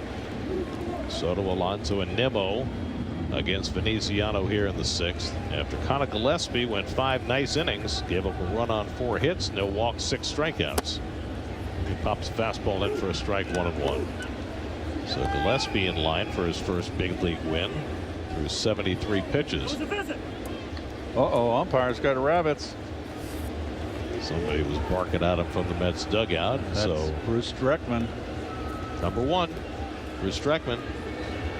Rare number 1. Fly ball down the left field line. Conine into foul ground, but he runs out of room. What do you suppose Bruce got number 1? Do you think when they lined all the umpires up, it was like size order? I have no idea. But he's worn number 1 ever since he came to the big league. I mean, it can't be alphabetical order. It's it's a D. He's a D. We're not grading him now. Well, if we were grading them. That's it toward the middle of the diamond. Edwards runs it down, falls down, gets up, and throws him out. Edwards lost his footing after making that play as he tried to spin, but he recovered in time to get up and throw out Soto. The umpire got in the way almost. Watch him do the get out of the way. It's Nate Tomlinson, the second base umpire. Yep. Gonna do a little Fred Asparagus there. He actually made contact. A little Fred Asparagus.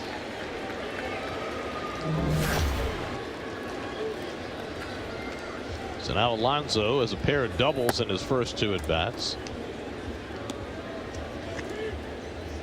He got a double to right center in the first, and then pulled one over the left fielder's head at 113 miles an hour in the 4th. First time that Pete's had 2 doubles in a game since 2022. I find that difficult to believe, but didn't have a lot of doubles last year. His first 2 doubles this year have come today. He gives this one a ride to left center, but over in the gap comes Conine to grab it. So another bullet off the bat of Alonso. But this time he's retired. Pete's hit 3 laser beams.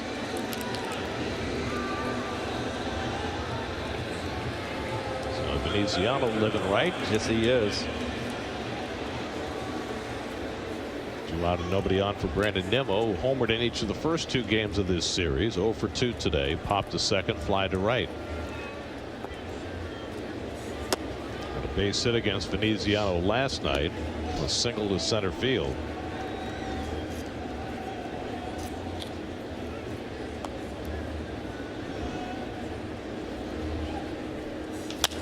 And Nimmo flies this one along the left field line. Conine into foul territory. Reaches, can't quite make the play against the sidewall.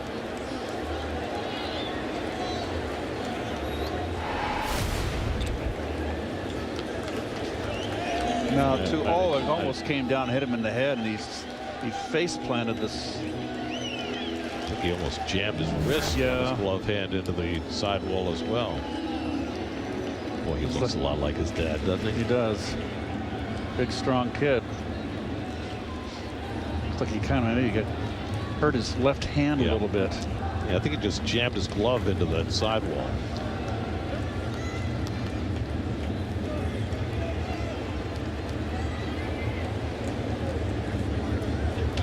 Veneziano, yet another rookie for these Marlins, who started 6 rookies today, including their starting pitcher Connor Gillespie. It's going to be this way all year.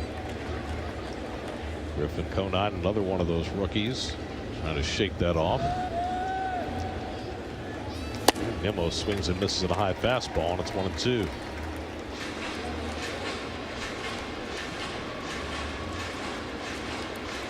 Anthony Veneziano, who pitched for the Chanticleers of Coastal Carolina.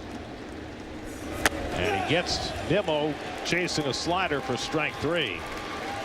So Veneziano comes in and throws a 1-2-3 inning to keep the Marlins in front.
Home 6th inning. Met fans waiting for something good to happen.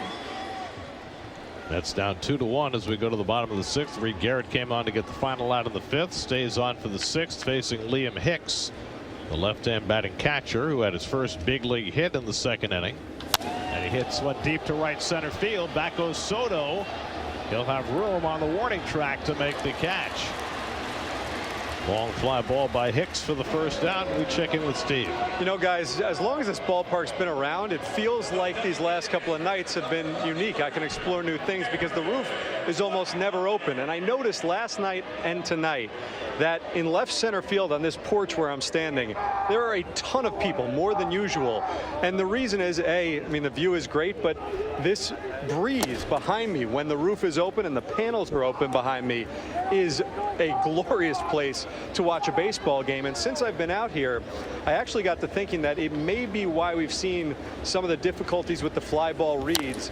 The wind has been somewhat inconsistent, and I've only been out here about a half an inning, sometimes blowing in, sometimes blowing from side to side. I don't know if that's just Miami or the way that this ballpark is structured right now with this massive, massive opening behind me. So forget about the roof for a second. It's the opening back here in left center field.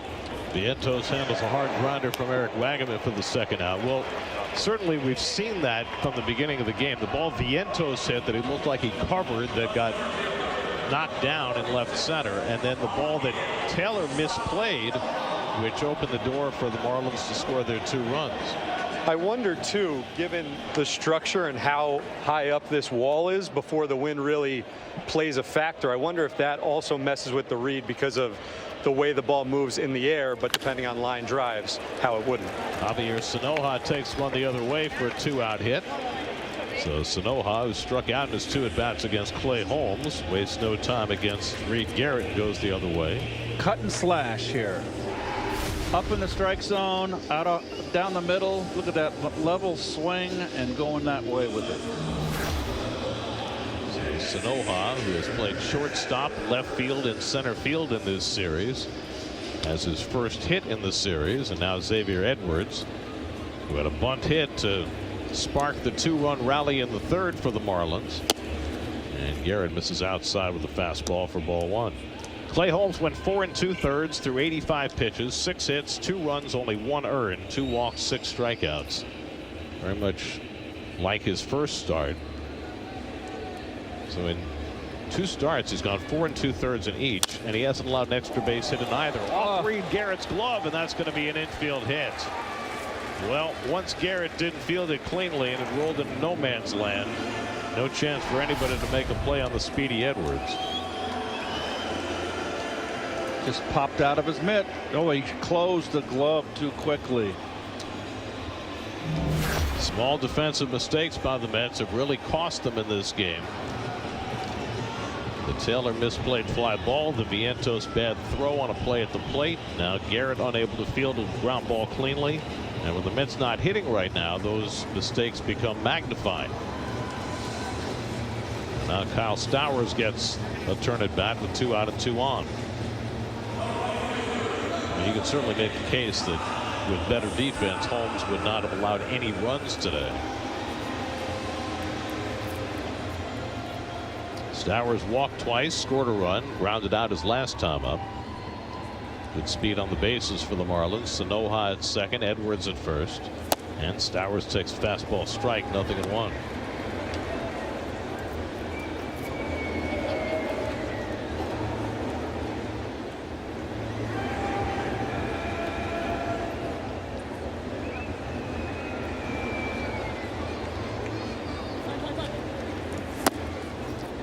Stowers takes a sweeper down, 1 ball, 1 strike. Well, the Cubs are having themselves a fine time in Sacktown.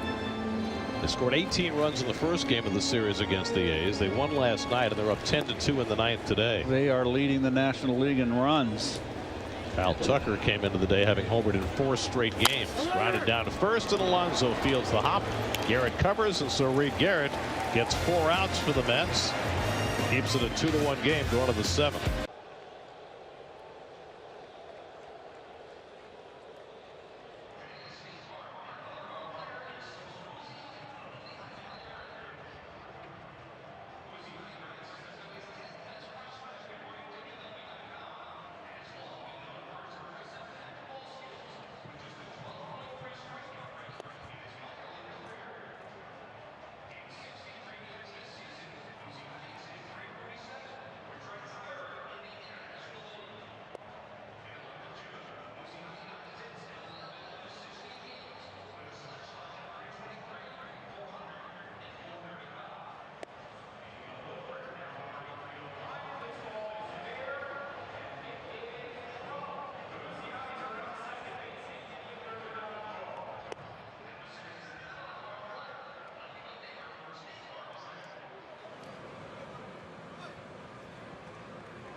Chicken takes heat and sweet to a whole new level.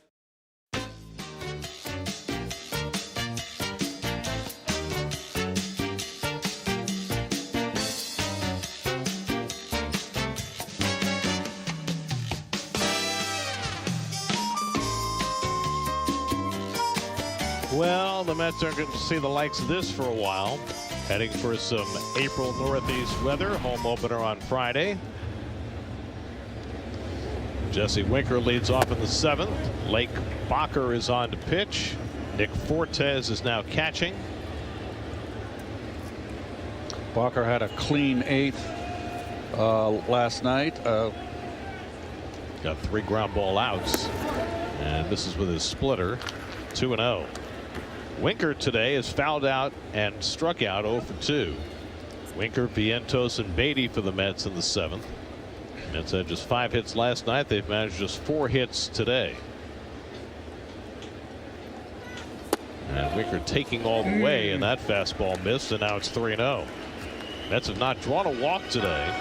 Connor Gillespie, no walks, 6 strikeouts in his 5 innings. Veneziano pitched to 1-2-3-6. AJ Minter up in the Mets pen. And there's a 4-pitch walk to Winker leading off in the 7th. A couple of tight pitches on the last 2.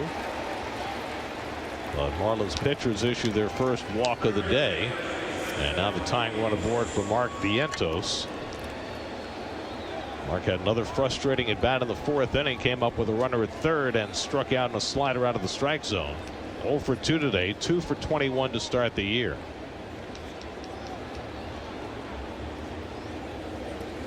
Oh boy. That slider well out of the strike zone for ball 1. Yes. So Bacher's missed with 5 in a row. So you got the Marlins going with relief pitchers on back-to-back days.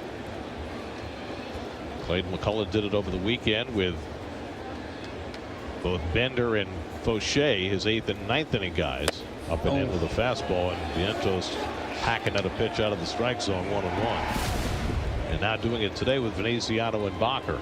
And you can see Mark is just not right now. And getting a little anxious there. That is certainly not a pitch that he can handle.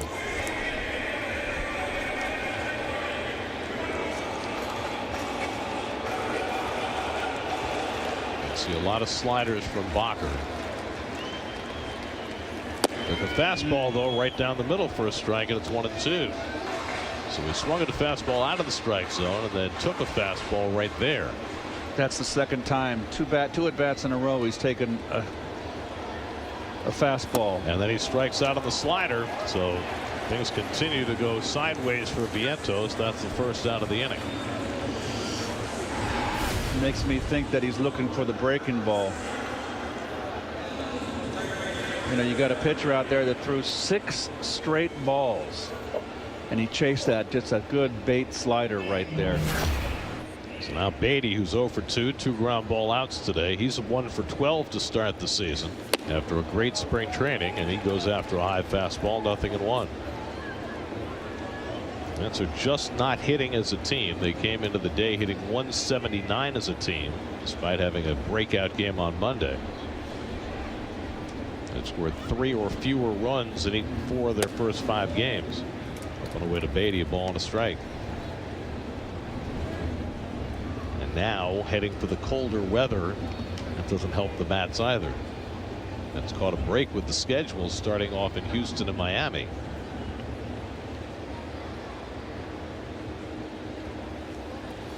That's pulled down to first. Mervis gets the out at first. Throw to second for the tag play. And Winker, despite the swim move, is tagged out by Edwards with a 3-3-6 double play. Evasive maneuver, not quite effective.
anybody live on that island? I think that's Gilligan down there somewhere.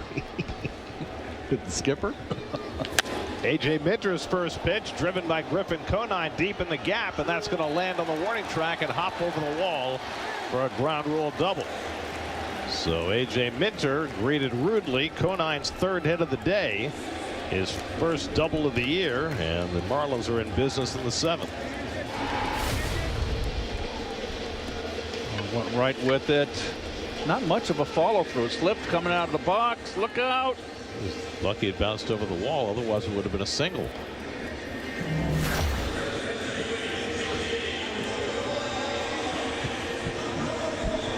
Okay, this late in the game here, this is when you need to do the little things if you want to win ball games. You got a 1-run lead. You've got to drive in that run or advance the runner minimum. Get a pinch hitter, Jonah Bride, batting for Matt Mervis with a left-hander in the game. Bride started the first 2 games of the series and takes a fastball for a strike. Bride went 1 for 5 in the first 2 games of the series. 9 hits now in this game for the Marlins. The cutter misses from Minter, a ball and a strike. Now, Reed Garrett worked an inning of the 3rd in relief, inherited 2 runners in the 5th, but got through it. Allowed a couple of runners of his own in the 6th and got through it. There's Calvin Fauché up in the bullpen for the Marlins. And the cutter runs inside, 2 balls and a strike. And relievers have now inherited 9 runners this year and stranded all 9. Minter, though, creating traffic for himself, giving up a first pitch double to Conine. And Bride swings and bounces 1 foul, so no effort to try and go to the right side. It appears that way. And they're giving him that right side of the infield. Bride is 2 for 20 to start the season. And Minter takes a look back at second. Conine did not have much of a lead.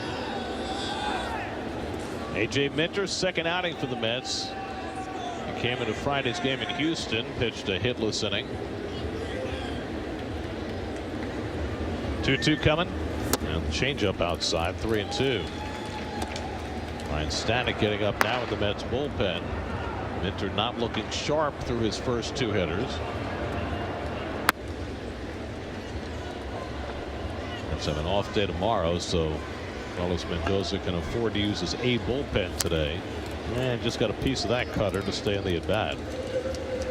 I mean, normally when you're behind in a game, the Mets would be more inclined to go with a Buto in this spot. But with an off day tomorrow, it gives Mendy the luxury of running out his best relievers, knowing he won't have to utilize them again until Friday. 3-2 coming, and it's on the outside corner. Strike 3 call. Fastball gets Bryant looking for the first out. So after all those cutters and changeups, he surprised him with the fastball and got the 3rd strike call. Close pitch. Let's see overhead. Won't lie. He's too close to take that. You got to ring him up there. Nice frame by Sanger. Bruce Streckman called him out, and that's the first out. Oh boy.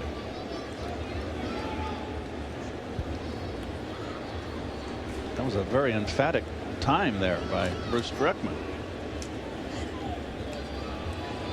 Otto Lopez 1 for 3, had an infield single his last time up, and a ball he topped toward third base. And he swings and fouls off that first cutter from Minter. Screwed himself into the ground. Lopez's hit was his 9th in the first 7 games of the year for Miami. He's hitting .346 as he comes to bat. He's got Conine at second and 1 out. 2-1 Miami, 7th inning. And Minter falls as he tries to deliver the pitch. That's a balk, and it's going to move the runner to third. Minter's saying, I released the ball, so it should be a ball, and Carlos Mendoza is going to come out as well. It's a borderline play. If you stumble out of your motion like that, they're generally going to call a balk, but Minter's saying he released the ball, which would mean it was a pitch and it should be a ball and not a balk. And he's not going to win the argument. No.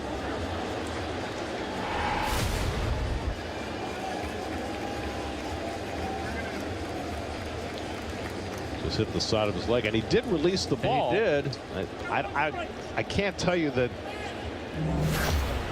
I know the nuance there of what the umpire is supposed to call, but it looked like a balk, so they called a balk. Now the infield comes in with one out and a runner at third. And Lopez takes the cutter low and in. Ball and a strike. It's just had a lot of little things go wrong for them today. Defensively, and now a balk, putting them in danger of giving up another run. And that fastball just a little bit low. And now it's 2 balls and a strike. Boy, Druckmann is not a low ball umpire. That borderline low strike he's consistent. He gives it to the hitter.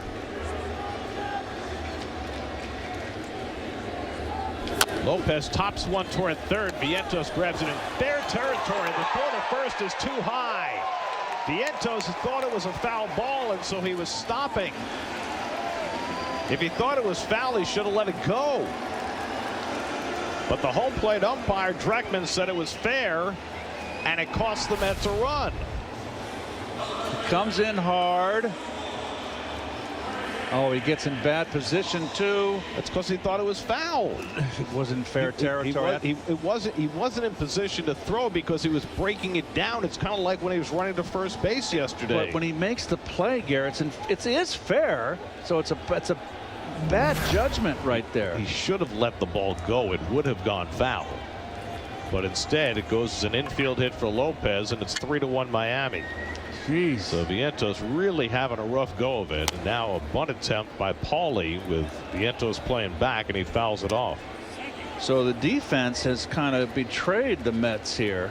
Well, it's the second poor play by Vientos today. He made a bad throw trying to get a runner at the plate in the third inning. That plated the second Marlins run, and now making an assumption that that ball was foul. It cost the Mets another run. Well, this is a gift run with the balk and then that play by Vientos. And you can tell by Mark's body language right now, he is really getting to him.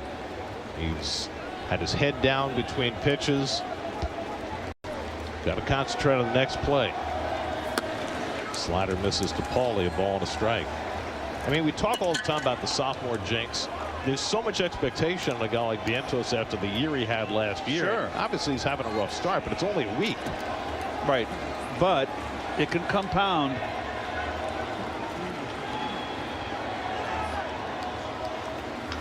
Ground ball. Alonso with a diving stop. He gets up and dives for the bag. The double dive by Alonso for the second out as Lopez moves up to second. Nice play by Petey. That was first and third right there. Pete's sure-handed. When did he get to?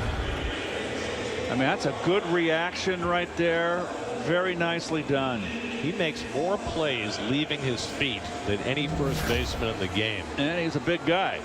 Minter out, Stanek in to face Nick Fortes with a runner at second and 2 out. The Marlins have scored a run here in the 7th. They lead 3-1. We'll be right back to Miami.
There. Now look, he's in foul territory. Now you got the infield in. You want to come home. You're in to get the runner at home. If he unloads that ball right now, he's got a chance, but he's in a bad position to make either the throw home or to throw to first base. It's because he was assuming that it was a foul ball, and you can't assume. You have to play it as though it's a fair ball until you're told it's foul. Ryan Stanek in to face Nick Fortes, batting for the first time, and Fortes fouls off a 98-mile-an-hour fastball. Let's see, the catcher's got to give him, since he's outside the line, the catcher's got to go outside the line. Now you're forcing, well, you're inside the line. Now Vientos has got to throw across the line from the outside in foul territory into fair territory, and the runner's going to get in the way. You've got to straddle home plate on the foul side and give him a lane to throw home. Fortes shoots one the other way for a base hit. Lopez around third, heading home. It's booted by Soto in right field. The Mets' poor defense continues. Fortes with an RBI hit, and it's 4-1 Miami. Well, the Mets are just kicking the ball all over the place today.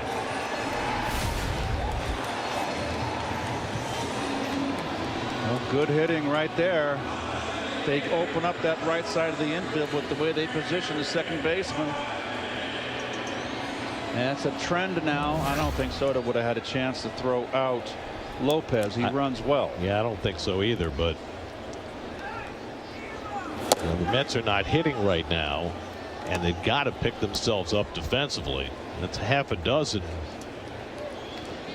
plays either not made or errors committed. They're in the balk, Minter falling down, and that kind of day.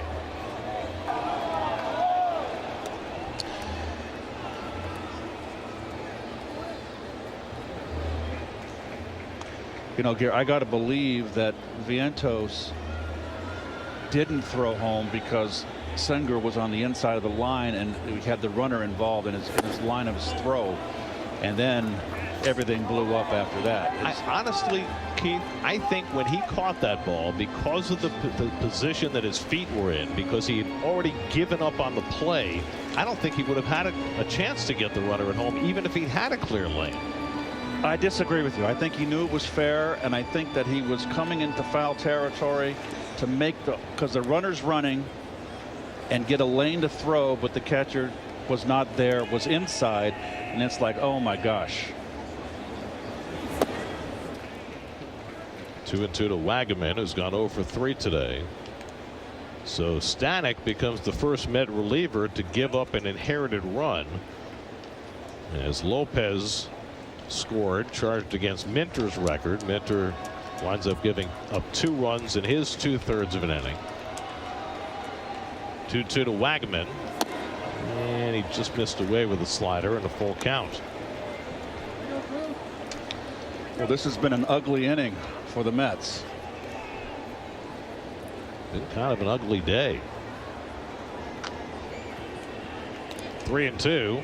Fortes will be running, and Wagaman takes ball 4. So Stanek unable to stop the bleeding. He's given up a single and a walk to his first 2 hitters, and that'll get the number 9 hitter Javier Sanoa to the plate. Sanoa had a base hit to right field in the 6th. I think the Mets will be happy to be home. Cold weather and all. Friday afternoon, Mets and Blue Jays, 3:10 first pitch. Tyler McGill against Kevin Gausman in the home opener. And Saturday night and Sunday afternoon against Toronto. And then these Marlins come in next week, Monday night, Tuesday night, Wednesday afternoon.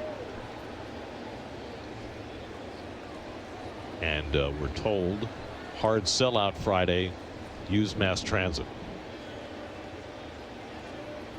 But that's always the best bet, right? Yeah, well, I'm going to leave very early on Friday. Nice easy ride on the 7 or the LIRR. I got caught one year coming in normal time on opening day, and I was lucky to get to this booth on time. Do we need to send a car for you? No. Maybe an escort? Police escort? Fastball got him looking, side retired. So Stanek puts on the closing note of the 7th, but the Marlins scored 2 and lead 4.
It's Gary and Todd, Infinity Postgame Live on the way. Going to take a look at what has been a shaky defensive effort so far. It has, and on the good side, Clay Holmes was very good today, even despite some of the bad defense. All right, we'll see if a comeback is on the way. Back down to Miami we go. Gary.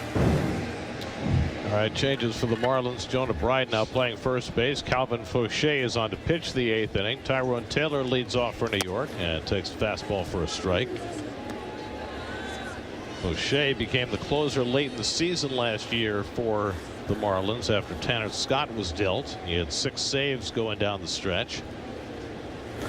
And a half swing on the slider, and Taylor went around, and it's 0-2.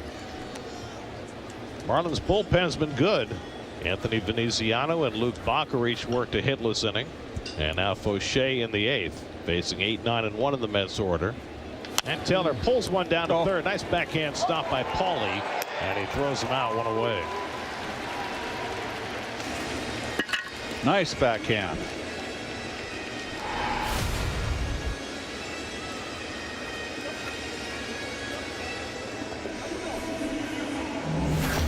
Had it all the way. 1 out and nobody on. Now Luis Torrens will bat for Hayden Sanger. Sanger got his first big league start today and had a double to right center in the 5th for his first major league hit. Torrens started each of the first 5 games this season. He's 2 for 7 in this series, and a home run to center field in the first game on Monday night. And he takes a slider off the plate for ball 1.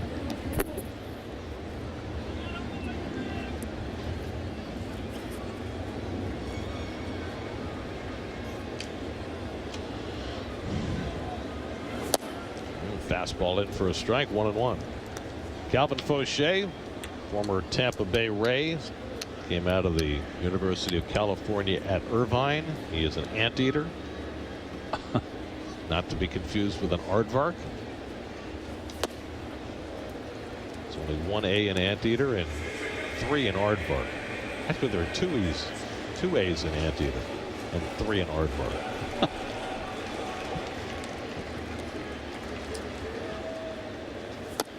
And that fastball rides inside. It's 3-1. I believe the cartoon character Arthur, I believe he's an aardvark, not an anteater. And Torrens takes one the other way for a base hit. So Luis Torrens, who has gotten off to a really nice offensive start using right field, is aboard with a 1-out single. Torrens goes that way well. It's a good pitch down and away. on the corner and on the knees, and boy, that's just nice hitting. Well, the Mets have their 5th hit of the day, and now Francisco Lindor, who's had another rough day at the plate, 0 for 3 with a couple of strikeouts. Edwin Diaz up in the Mets bullpen. Looks like he's going to get an inning of work. Met fans making some noise as Lindor takes a cutter down for ball 1.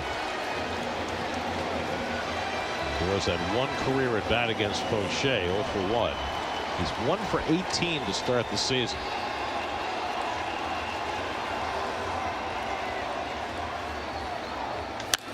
Slices one foul, ball and a strike. If Lindor can get on, that would get Soto to the plate as the tying run in a 4-1 game. That's got their lone run in the first inning when Soto singled and Alonso doubled him home. That's have had scoring chances since, but they've been unable to convert. 0 for 6 with runners in scoring position. Up and away to Lindor, 2 balls and a strike. Miami bullpen trying to protect this lead for Connor Gillespie, who's in line for his first big league win. 5 innings, 1 run, 4 hits in his 2nd start of the year. Lindor spends his time out. Last year, Lindor got off to a 1 for 31 start and wound up finishing 2nd in the MVP race. He's 1 for 18 to start this season.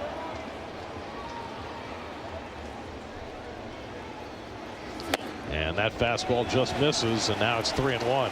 2nd straight hitter that Fauché has fallen behind 3-1. Fauché can walk people. Last year averaged nearly 4.5 walks per 9. Well, here's a pitch to hit. And Lindor swings at a cutter running in on him and fouls it off. 3-2. And ball 4 right there. So he's getting out quick. He's definitely anxious. Very much like last year. It's a good call on your part.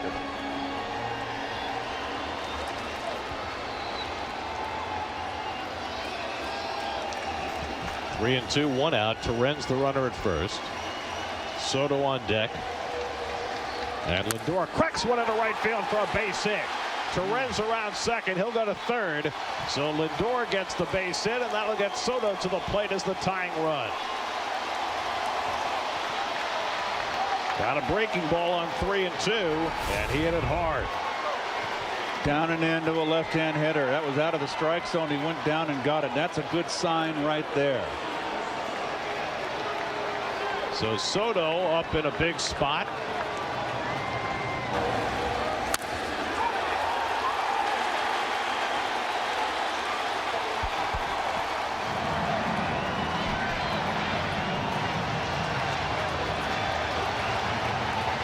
Juan is 1 for 3 today, and a base hit and scored the Mets run in the first, and he takes a strike. Since then he struck out and then grounded to short. A fine play by Edwards going behind the bag to throw him out. Torrens at third, Lindor at first with 1 down. And Soto grounds one weakly to first. Bride is going to come home with it, and they get the out on Torrens. He surprised everybody, including the catcher Fortes. But it's a 3-2 fielder's choice for the 2nd out. Well, you weren't going to get 2 here. It's the right play. It's very similar to what happened to Vientos on the opposite side of the field, the opposite line.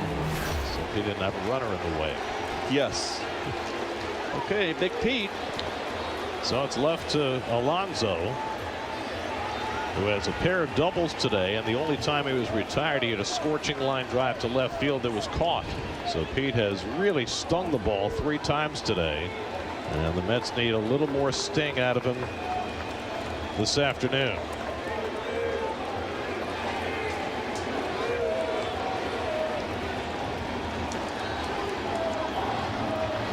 Lindor at second, Soto at first with 2 out. That's down 4-1 in the 8th.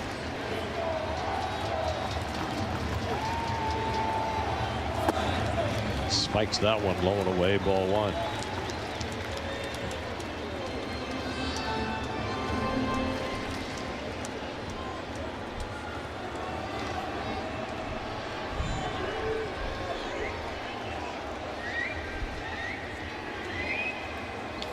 Breaking ball fouled off. A ball and a strike.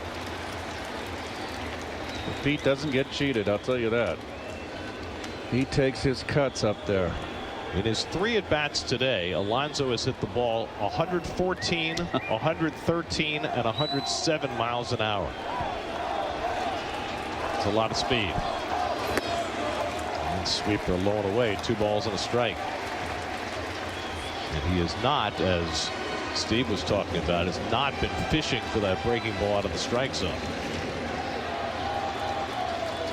And a fastball in for a strike, and now it's 2-2. Let's see if he doubles up inside. I'll say he won't. I think he's going back to the sweeper. Yep. Trying to get up to fish.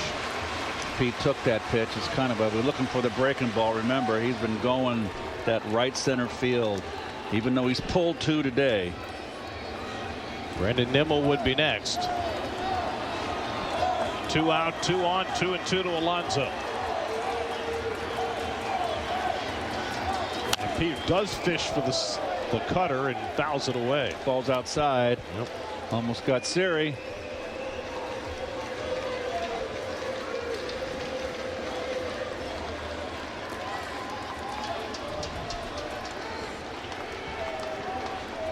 Calvin Fauché trying to work around 2 hits in the 8th. 2-2 to Alonso. Fastball. And Pete fights it off. Right. 97 miles an hour. Right down the pipe. They wanted to go upstairs. You saw Fortes raise his glove up, but didn't get it upstairs.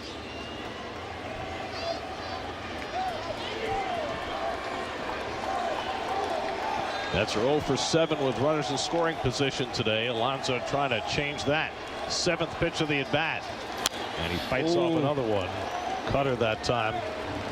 Oh, that was one to knock into the Atlantic.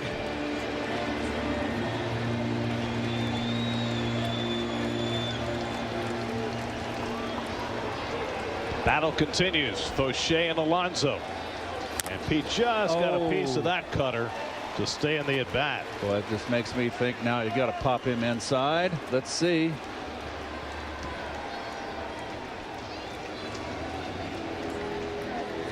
Boy, this lineup you don't get a respite. This will be Fauché's 25th pitch of the inning. And Alonso drives one deep center field. Sanoja back, takes a look, and it's out of here! Pete Alonso ties the game with a 3-run homer. Dead central into the greenery.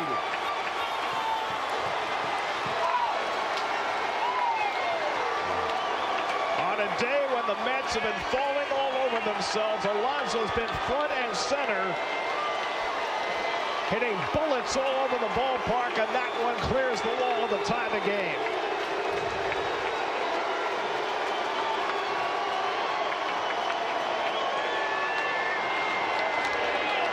Second home run of the season, a grand slam on Monday, and now a game-tying 3-run homer in the 8th inning on the 9th pitch of the at-bat from Calvin Fauché. What an at-bat. They wanted the fastball again up in the strike zone, and he didn't get it there. Watch, Pete just stayed in. This ball's away. He set up inside, and he got it out over the plate and fell high. And Pete was up to the challenge. Well done. That one was 113 miles an hour off the bat, so that's 3 balls he's hit today, 113 or harder. Little dribbler from Nimmo back to Fauché. That ends the inning, but Pete Alonso with more heroics ties the game with a 2-out 3-run homer in the top of the 8th. He knew he got it. 4-4.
9-pitch at bat for Pete Alonso. He had to foul off a couple of tough ones. That one was out of the strike zone. It's protecting. This is the one that really was a tough pitch that he stayed in the at bat.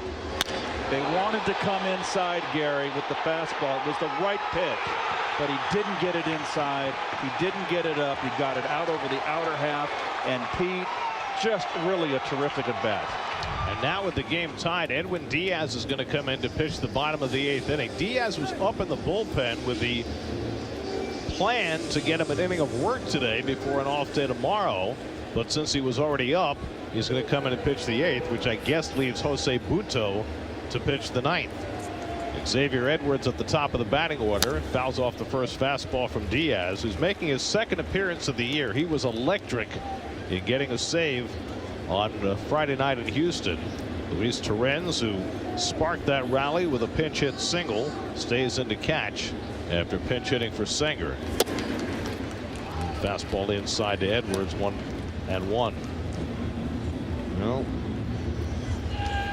he keeps on creeping up on Darryl Strawberry. He sure does. And now just 24 behind. 2 big home runs.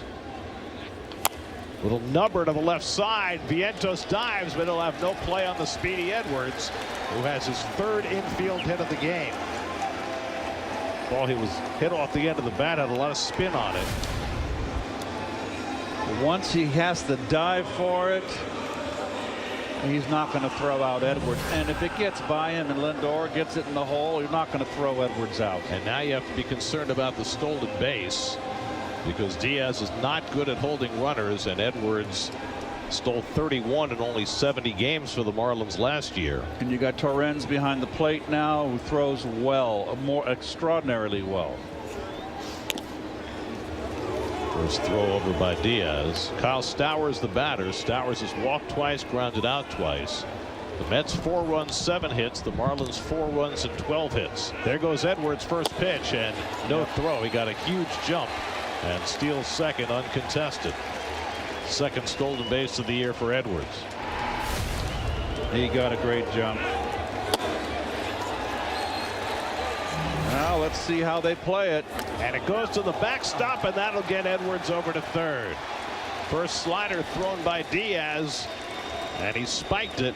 And so the wild pitch moves the go-ahead run to 3rd with nobody out. And that is almost lucky he didn't hit him. It would have been better if it would have hit him. The runner wouldn't advance. Mets got to bring the infield in. 2-0 to Stowers with Griffin Conine on deck. And Diaz throws a slider that Stowers swings over. 2-1. Now this is where Diaz's ability to strike people out has to come to the fore. Needs strikeouts to pin that go-ahead run at 3rd base. If you're the base runner, the in ball has got to get through the infield. It's not going to be a contact play. You can't run yourself out of an inning. There's nobody out. Ball hit on a line drive, make sure it goes through the infield. And Stowers takes a fastball below the knees, and now it's 3-1. Stowers has already walked twice in this game. Got Conine, who has 3 hits today, waiting on deck. Marlins have a dozen hits.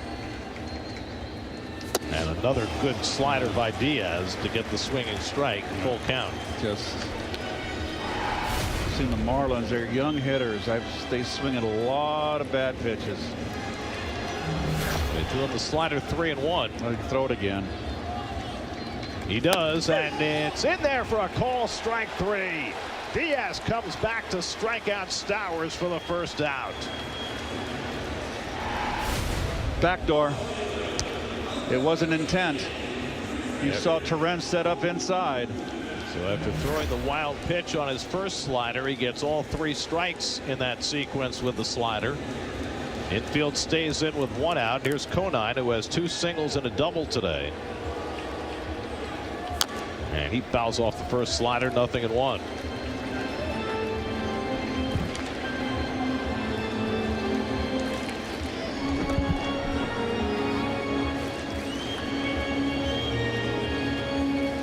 Diaz making just his 2nd appearance of the season. Worked in Friday's game in Houston and got the save, and looked dominating in that game. And he goes upstairs with the fastball and gets ahead on Conine. 0-2. Jonah Bride, the on deck batter. Diaz looking for the punch out here with the go-ahead run at 3rd and 1 out. He can waste one here. Slider. 0-2 to Conine. Up and away, 1-2.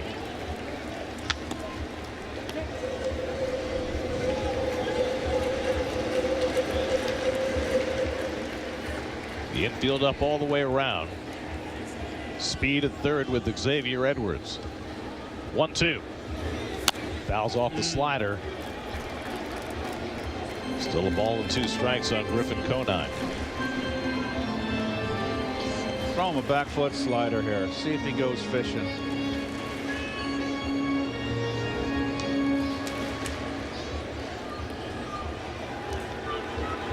Again, the 1-2. Ground ball right at Beatty, coming home. Low throw. Torrens with a tag, not in time. Edwards scores and Miami takes the lead. Beatty had plenty of time, but he threw it to the first base side of the plate. The Mets are going to challenge the call at the plate. The throw was not on line.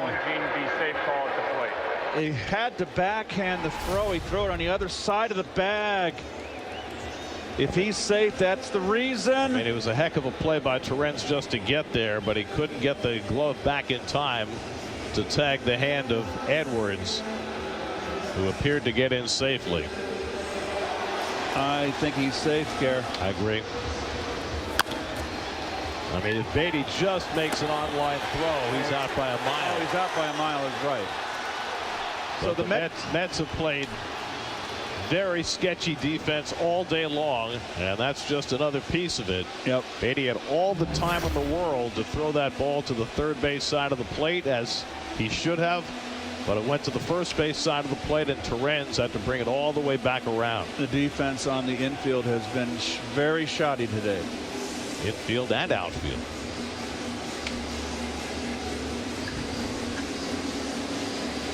Waiting for the replay officials.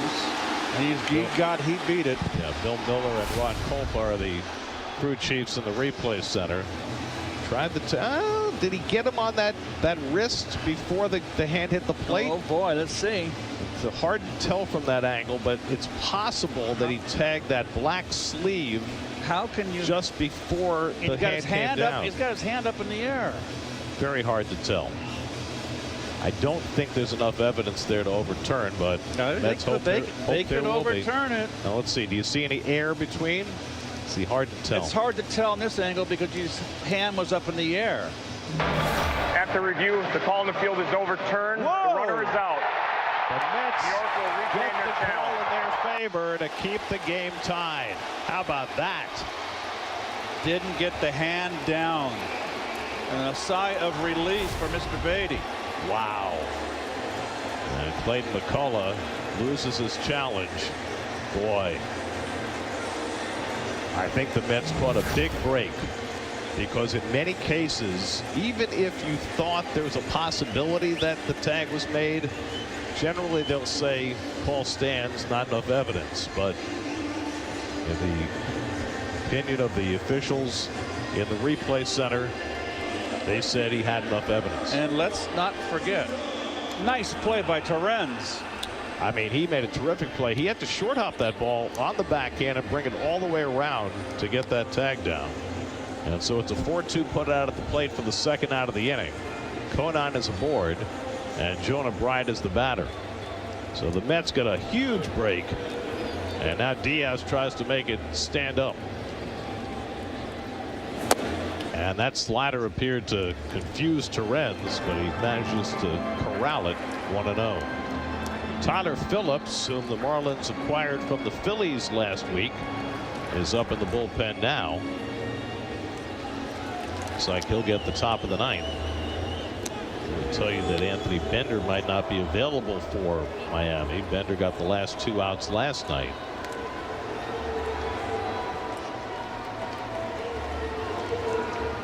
There goes the runner. The pitch is high. Torrens throwing from his knees, and Conine is out. Another great throw by Luis Torrens. You don't want to run on that cat. Beatty gets the tag down on Conine, and Diaz escapes.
home. Fade it. Here's the road ahead. Your radio home for the Mets is 8:80 a.m. and streaming on the free Odyssey app. Mets are home Friday for their home opener against the Blue Jays, trying to come home with a win. Jesse Winker takes a strike from Tyler Phillips, who gets the top of the ninth for Miami. Phillips just acquired right before opening day from the Phillies. Made 7 starts for the Phils last year. And now making his second appearance for Miami. With 3 scoreless innings against the Pirates over the weekend. Boy, what a big home run, big clutch hit by Pete. And I'm stating the obvious, but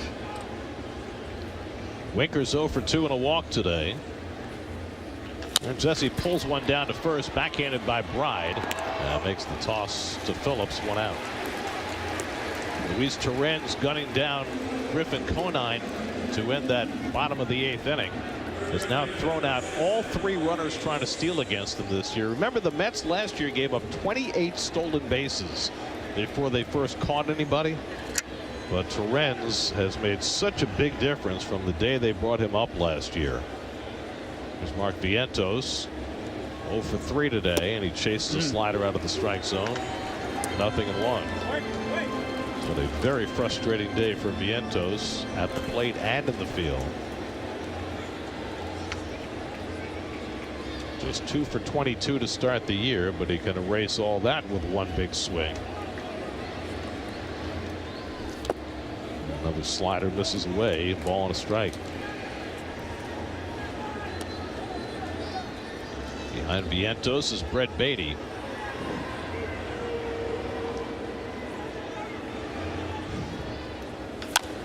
Chopped toward third, handled by Paulie, and the throw is true, 2 down. So, Gare, 1 move by the manager, Carlos Mendoza, inserting Torrens to pinch hit. He's part of the inning, gets a base hit, and then makes a sparkling defensive play at home plate, and then throws out a runner. I mean, Torrens has just been terrific. Here's Beatty with 2 out, nobody on. Jose Butto is up in the bullpen for the Mets. He'll get the bottom of the 9th. Whether the Mets score or not, they've used all of their primary relievers today. Garrett, Minter, Stanek, and Diaz. And so that leaves Butto to try and either get a save or get it to the 10th. And Beatty swings and misses over a curveball, and it's the ball and 2 strikes. Beatty's 0 for 3 today, 1 for 13 to start the season. On the Sports Night tonight at 11 o'clock. Lots of reaction to this game and all the rest of the day in sports right here on SNY. 1-2 coming from Phillips, and Beatty goes down on the sweeper, strike 3. So Phillips works a 1-2-3 top of the 9th, and now Butto gets the bottom of the 9th.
FC. Fanatic Sportsbook presents streaming of SNY now on the MLB app. Scan the code to download the MLB app today, your new streaming home for SNY. I'll say Butto will get the bottom of the ninth for New York. With an inning and 2/3 against the Astros on Saturday. 3 ups in that game. He came into the game in the 6th inning. Got a strikeout of Christian Walker, worked a 1-2-3 7th, and then started the 8th. And this might be a game, if he's able to pitch an effective 9th, where he might be asked to pitch the 10th as well. But first, he has to get the Mets to the 10th inning.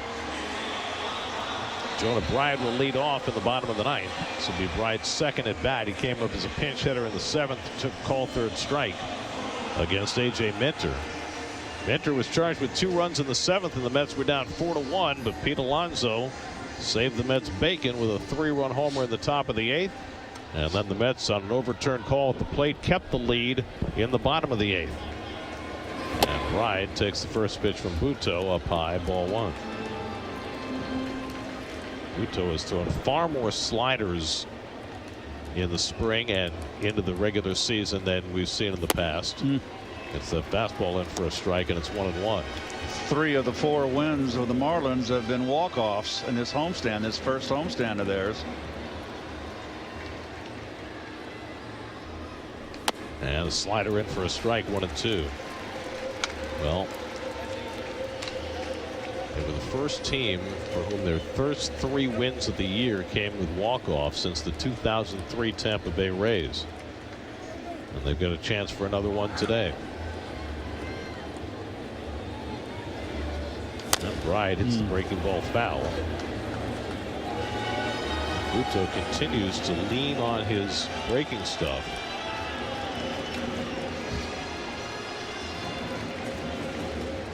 Otto Lopez on deck, and then Graham Pauley for Miami in the bottom of the 9th. Mets 4 runs, 7 hits. The Marlins 4 runs, 12 hits. And that sweeper stays inside, 2-2. I mean, in the past, Butto has leaned on his changeup as his out pitch, but he has not thrown that changeup much. Throws it more to lefties, but usually he uses it against the righties as well. Another slider misses, and it's 3-2. He's got those 2 different sliders, the gyro slider and the sweeper, and he's using them very heavily. 3-2 to Jonah Bride leading off. And the fastball hit to shortstop. Lindor waits on it. 1 out. Good sinker, Gare. Got the ground ball.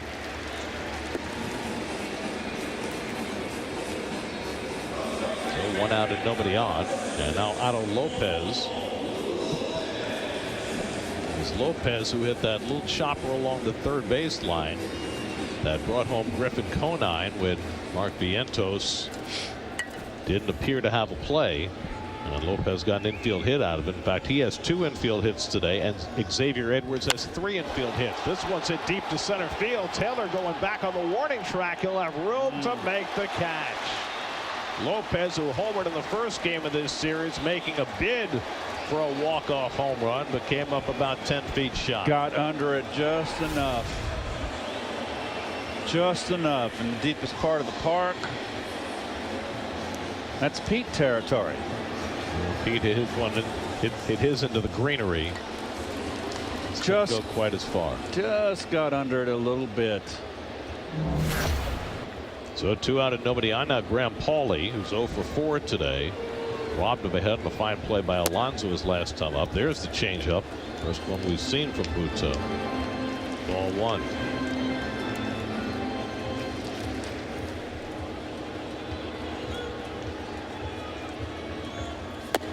And another changeup misses out of the strike zone. It's 2-0.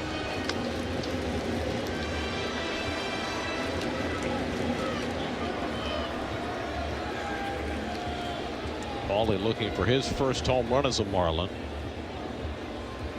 And he hits one in the air to right. He got under it. Soto is there waiting for him. And Soto puts it away to retire the side. And for the first time this year, the Mets are headed for extra innings, tied at 4 after 9.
Pete Alonso's been front and center in this series. Grand slam on Monday to help the Mets to a win. 3-run homer in the 8th inning today to tie the game. We're now going to extra innings. First extra inning game for the Mets this year. Second for the Marlins. Oh, what a shot. Yeah, that's where we'll be going after this game is over. Let's get the free runner in the 10th. Brett Beatty made the last out. Acuna will run for him. So Luis Angel Acuna is the free runner at second. And Tyrone Taylor the batter against Tyler Phillips, who worked a 1-2-3 ninth. Taylor's gone 0 for 3 today. The corners are in, but you don't bunt in this spot, not in the top of the inning. And he bounces one foul. You have to play for multiple runs in the top of the inning. Agreed. Because you're at such an advantage to score a run with the free base runner and in scoring position. Luis Torrens on deck, and then Francisco Lindor. And a cutter in for a strike. 0-2 to Taylor. Taylor just 1 for 12 to start the season. Torrens got the 3-run rally started for the Mets in the 8th as a pinch hitter.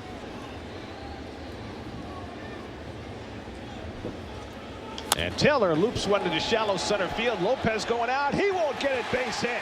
Acuna had to hold up. He'll go to third and stop there.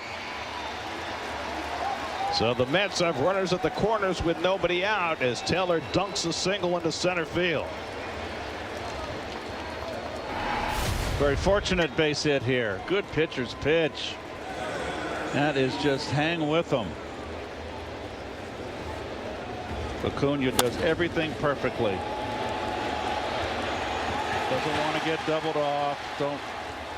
First and third, nobody out. So now Torrens, and the Marlins are bringing their infield in. I think that's a huge mistake. I think you've got to play for the double play here and allow the run to score. You've got the free runner in the bottom of the inning to try and make up the 1 run, but by bringing the infield in, now you're asking for a multiple run inning. It could be a big inning. In at the corners. 1-0 to Torrens. And he takes a fastball down 2-0. Torrens at a base hit to right field to get the Mets started in the 8th when they tied the game. Now trying to get the lead in the 10th. Mets had the early lead in this game. They scored a run in the first inning but didn't score again until that 8th when Alonso hit the 3-run homer. And Torrens takes a fastball strike, 2-1. Several years into this experiment of the free runner in extra innings, I think managers are still figuring out the best way to go about it. And Torrens takes a slider for a strike, and it's 2-2. Backed up inside. Torrens hits a lot like Iglesias. Likes to go to right center field. Francisco Lindor waiting on deck. He had a base hit his last time up. Acuna at third, Taylor at first. Good speed on the bases. 2-2 to Torrens. And he lifts one out to right field, not very deep. In comes Stowers, tagging as Acuna. Stowers makes the catch. Acuna will stay put. As Stowers hits the cutoff man, that's the first out. Stowers has a strong arm. And with nobody out, Acuna not chancing it. Hit the cutoff man, Gare. And that kept Taylor from thinking about going to second. Right. Taylor was ready to pounce ready to advance if that throw was over the cutoff man's head. So now Lindor, and how will they play the infield now? Looks like they're staying in. Oh, I play double play. Lindor is 1 for 4 today. I guess that's respecting the speed of Lindor. And he takes a slider down for ball 1. It's not an aggressive in. It's not a halfway. It's kind of in between halfway and infield in. Acuna the go-ahead run at third. Taylor at first with 1 out. And Lindor swings and misses at a fastball. 1-1. He's lost his grip a couple times in this game. Oh no, he didn't. He just on the follow through. Big swing there. Got Juan Soto looming on deck. And behind him, Alonso, who's just had a fabulous day at the plate. Let's try to make something happen here in the 10th. Lindor lays off a changeup, 2 balls and a strike. Tyler Phillips working his second inning. Worked a 1-2-3 ninth, but gave up the leadoff blue pit to Taylor to put runners at first and third in the 10th. 2-1 to Lindor, and he pulls one foul. That same pitch he got for the base hit last time up, that low and in breaking ball. He was able to rip that ball into right field. This time he pulled it just foul.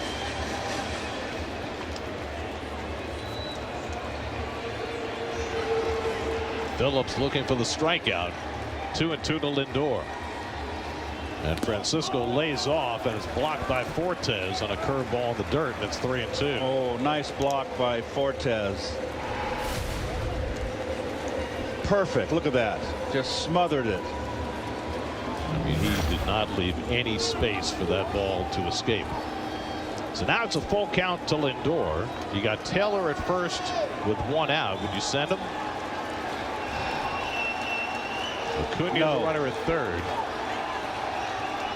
Taylor not running, and Lindor just got a piece to stay in the at bat. The reason why I wouldn't run him, Gary, is that Lindor is not right now.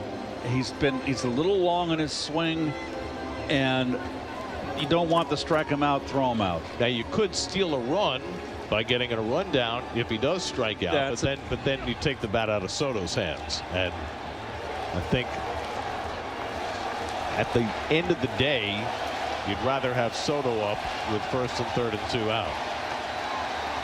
Again, the 3-2, and Lindor popped it up into shallow left. On comes Conine, and it's the third baseman, Paulie, who makes the catch going away.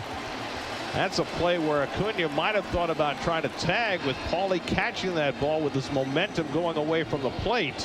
Where's the left fielder on that? Where's Conine? That's a tough decision to make. It's shallow. If you tag up and they make the catch at left, you assume the left fielder's going to make the play. You cannot make that judgment off the get-go. So you come down. That's just a tough read right there. So it's left to Soto with 2 out, and he swings and misses at a first pitch changeup, 0-1. Wow. That's at first and third, and nobody out here in the top of the 10th. But both Torrens and Lindor hitting the ball too shallow to the outfield to get a run in. And so the Mets now in danger of being skunked in the top of the 10th. It's left to Soto, who's 1 for 4 today, singled back in the first. And Soto takes one of the dirt, and again Fortes down to block that curveball. 1-1. Fortes knows what he's doing back there. He's a good defender. They brought him in for defense when they had a 4-1 lead. And now with Acuna standing at third base, every ball in the dirt becomes crucial. 1-1 to Soto, and he tops one foul. Yeah, all of a sudden Soto's a little off. I think that he's flying that front shoulder out a little bit too quick. It's been susceptible to that changeup. He's been out in front in this series. The last 2 games, I should say, just a little off, a little bit flying that shoulder. Just 2 for 11 in this 3-game series. Trying to get Acuna home from third with 2 out. 1-2 coming from Phillips, and he just missed inside with that sweeper. Good eye. 2-2. Soto keeps the inning going. Pete Alonso, who's had a great day, would be next. 2-2 coming. Topper up the first baseline, a foul ball. There's that changeup out in front. Soto has had some ugly swings in this series. He does it the last 2 games. He's been a little out in front.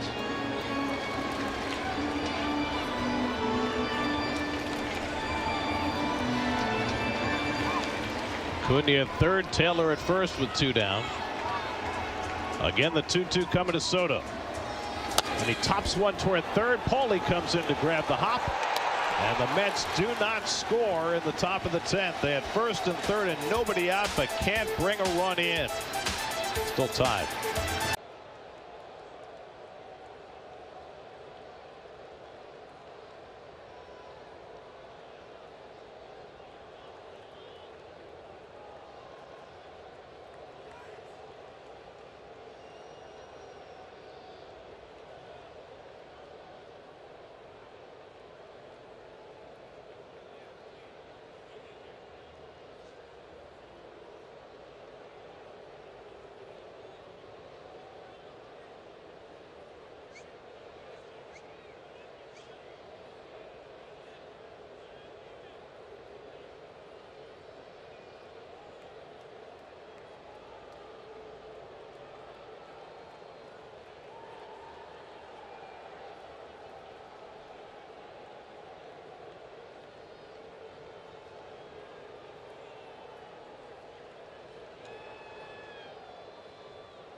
with Fanatic Sportsbook. Well, the Mets were down by 3 in the 8th inning with Pete Alonso connected. Yeah, he knew it right away. You see that in his reaction. He's so strong. But the Mets unable to cash a run in the top of the 10th, and now Jose Butto will try and keep the free runner from scoring in the bottom of the 10th. Graham Pauley is the free runner. Or did they send a pinch runner out? Let's see. No, that's not Pauley. Derek Myers? Dane Myers pinch running. And now Nick Fortes trying to move the runner, gets a beautiful bunt down, and Butto throws him out. Beautiful. And now the winning run is at third base with 1 out. Really a perfect bunt. Textbook. You want to vacate, to have the third baseman vacate. This case, he just took a lot off of it, deadened it. So now Myers, the pinch runner, is at third with 1 out. Eric Wagaman, the batter. The Mets have to bring the infield in, and they need to move the outfield in. Fly ball deep to the outfield brings in the winning run. So they move in as shallow as they can. Wagaman 0 for 3 and a walk today. And Butto's first pitch grounded to short. Lindor coming home. Torres with a tag. He is out. Goodness gracious. Contact play. Myers running on contact, and Lindor threw him out. Perfect throw to Torrens, who got the tag down, and the Mets record another out at the plate to keep this game tied.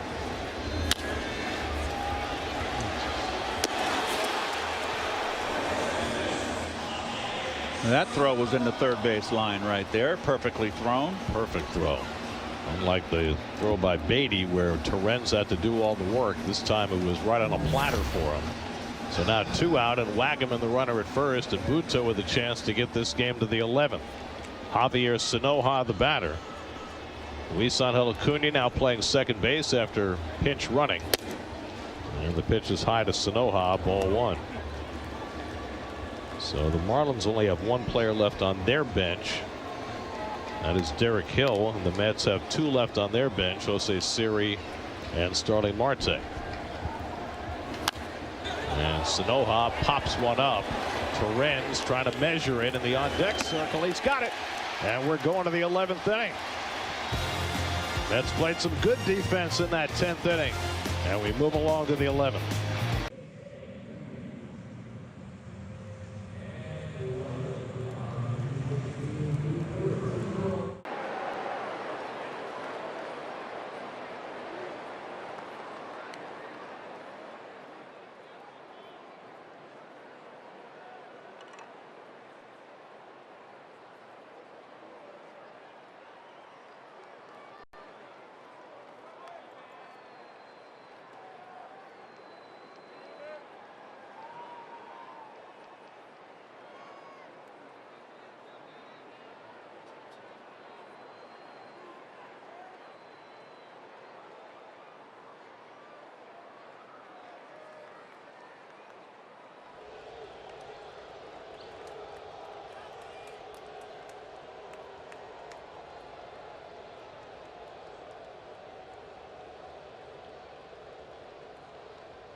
Piss poor hitting.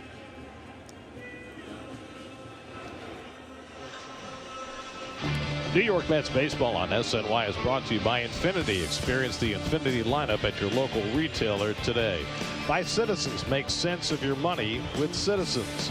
By Spectrum, a connection built for everywhere. That's life unlimited. That's Spectrum.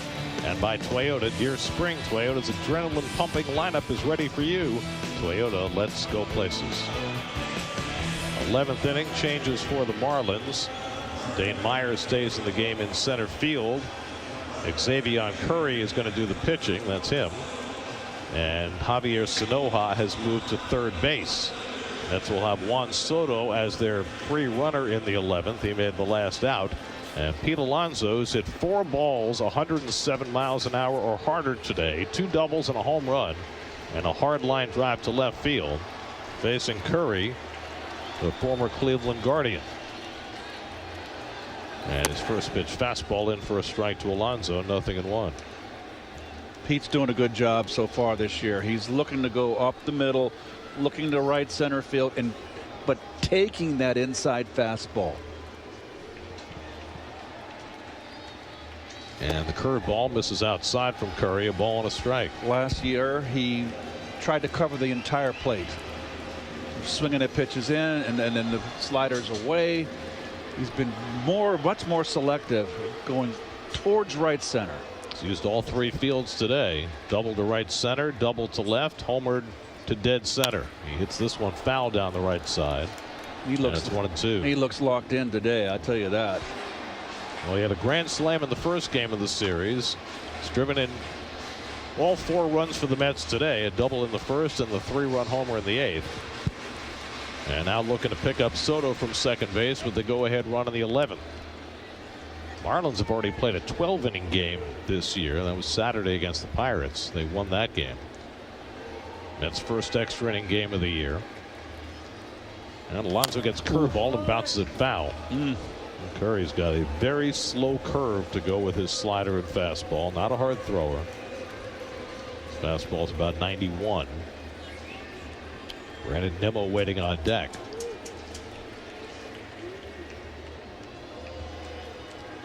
And Alonso takes a fastball in the dirt, and Fortes with another block. He's had a number of those, and sometimes the fastballs are harder to block than the curveballs because you're just not expecting them to hit the dirt.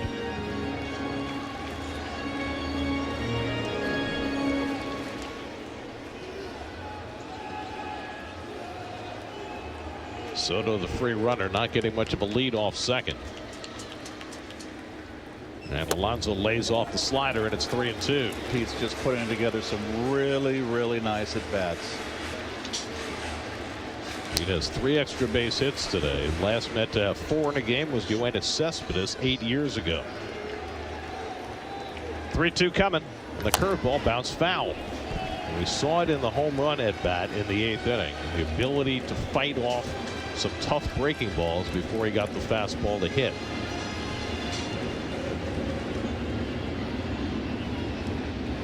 Xavier Curry, the 6th Marlins pitcher of the day. 8th pitch coming to Alonso, and the fastball up and in for ball 4. Was that not ball 4? I thought it was ball 4. Yeah, it is. Pete didn't know it. Pete wanted to stay in there and hit. So the Mets have 2 men on in the 11th. They got runners to first and third with nobody out in the 10th, but couldn't score.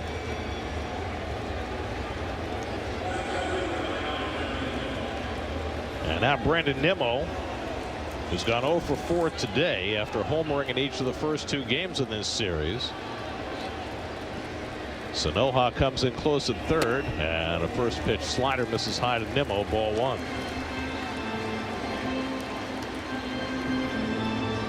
Soto at second, Alonso at first, and not a great deal of speed out there.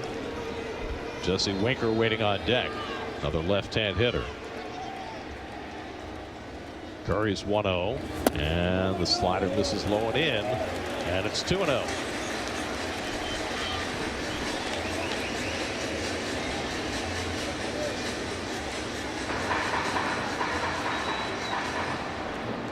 Danny Young up in the Mets bullpen. And Nimmo rifles one foul. He got a fastball on 2-0, but he was a little quick. So the Mets got 2 innings out of Buto, who pitched the 8th and 9th, didn't give up a hit. They've already used Garrett, Minter, Stanek, and Diaz, so that leaves Danny Young as the next on the ledger to face the top of the batting order in the bottom of the 11th. Let's try to get him a lead. 2-1 coming. That's right, lined into center field, a base hit. Soto had to hold up. He'll go to third and stop there, and the Mets have the bases loaded with nobody out. So Nimmo able to wait on that breaking ball and line it into center. Breaking ball, hanging right down, out over the plate. Nice hitting by Nimmo. A little safety first by Soto here. That ball was no one was going to get that ball. So this time, with the bases loaded and nobody out, they're going to play the infield back at double play depth.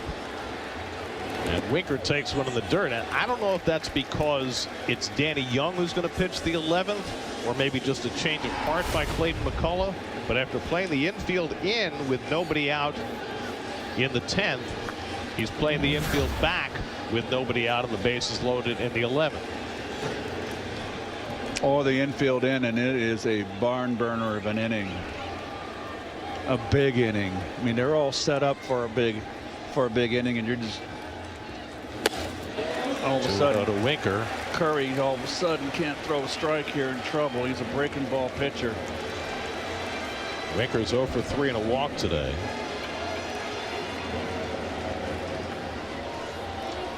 Soto at third, Alonso at second, Nimmo at first, and Winker takes a fastball low, and now it's 3-0. So Xavier Curry putting himself in a world of hurt here.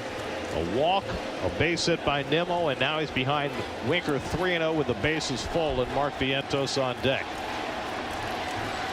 Winker will likely take a pitch, and he does, and it's ball 4, and the Mets have the lead.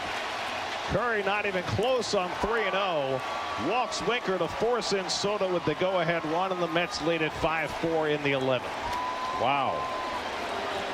And now they will try and pour it on, which is what you need to do in these extra innings with the free runner. Now you got to get a visit from the pitching coach. And the pitching coach, Daniel Moskos, former Cincinnati Reds pitcher, heading out to the mound. And they're going to have to bring the infield in now. Now they have to bring the infield in. Can't afford to give up that second run. Well, Vientos with a chance to unload a whole lot of pressure from his shoulders. He's had a rough day. He's had a rough start to the season. And he'll get a chance here with the bases loaded and nobody out to extend the lead.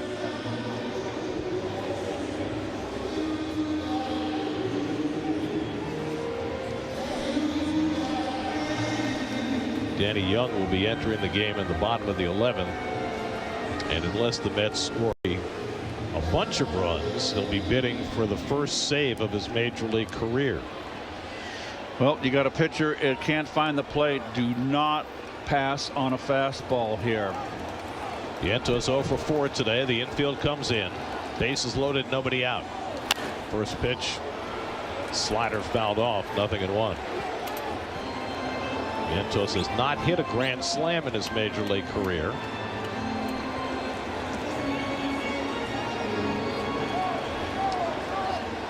That's just 2 for 23 to begin the year. He gets a breaking ball hit to short off the glove of Edwards, and that'll bring in a run, and everybody's safe. And it's 6-4 New York. Oh boy, with Vientos' speed, that could have been a 6-2-3 double play. Edwards just trying to rush a little bit. Oh wow, couldn't pick it up on the backhand. He didn't go and get it and get the short hop. He's 6, no RBI. That's now with a 2-run lead. The bases remain loaded for Luis Angel Acuna with nobody out. First at bat of the day, and he takes a fastball for a strike, 0-1. Acuna was a pinch runner in the 10th inning. For Beatty, as the free runner, stayed in the game at second base. Nimmo now at third, Winker at second, Vientos at first. 2 runs in, and it's fouled straight back on a fastball from Curry. And for a rare time in this inning, it gets ahead 0-2. Clayton McCullough did not use Anthony Bender today after Bender got the last 2 outs last night. Makes you think he was not available after pitching 3 of the last 4 days. Breaking ball hit to third, handled there by Sanoja. Home for 1. The throw by Fortes to first in time for the double play. So a 5-2-3 double play. And there are 2 out, and the Mets have runners at second and third. Boy, they turn that. If they turn that, the play prior, the error, they're out of the inning. So now it'll be Tyrone Taylor looking to tack on with second and third and 2 out. Mets with a 2-run lead. Taylor 1 for 4 on the day and a bloop single in the 10th. And he skies one to deep center field, but that's playable for Myers. He camps under it and makes the catch. So the Mets get a pair in the top of the 10th, and Danny Young will try and get his first big league save, up 6-4.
Around $4.89 per month.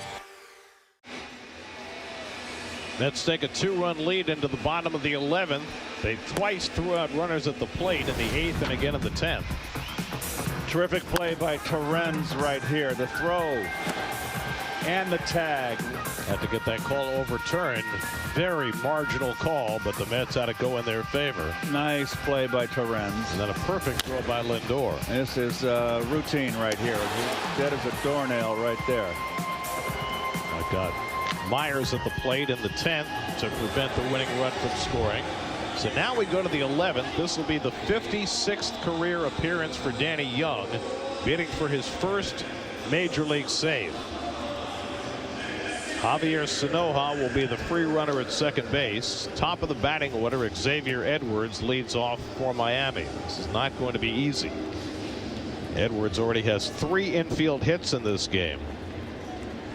And the Mets keep the corners in because he's always a threat to bunt. He bunted for a hit back in the 3rd. Got to throw strikes. Switch hitter turns around about right-handed, and the backdoor slider misses for ball 1.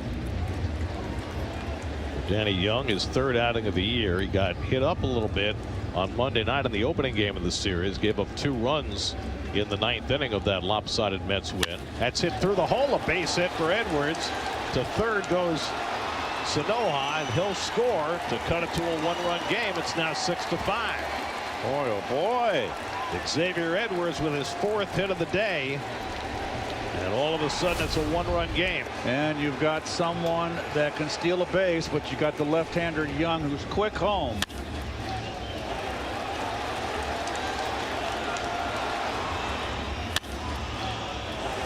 Well, if you've got a 2-run lead, you're not going to throw home. You're going to give the run. Here's Kyle Stowers, 0 for 3 and a pair of walks today. And takes the first slider inside for ball 1. So things getting dicey for the Mets in a hurry. Edwards with a leadoff hit, driving in a run, and Huascar Brazoban to work in the Mets bullpen.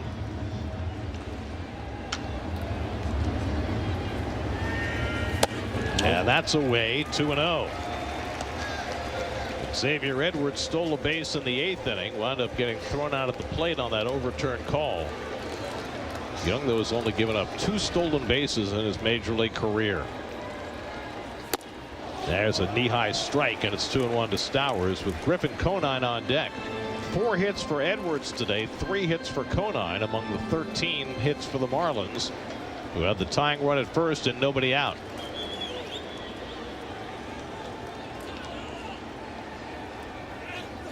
Edwards started and stopped, and Stowers takes a fastball away, and it's 3-1.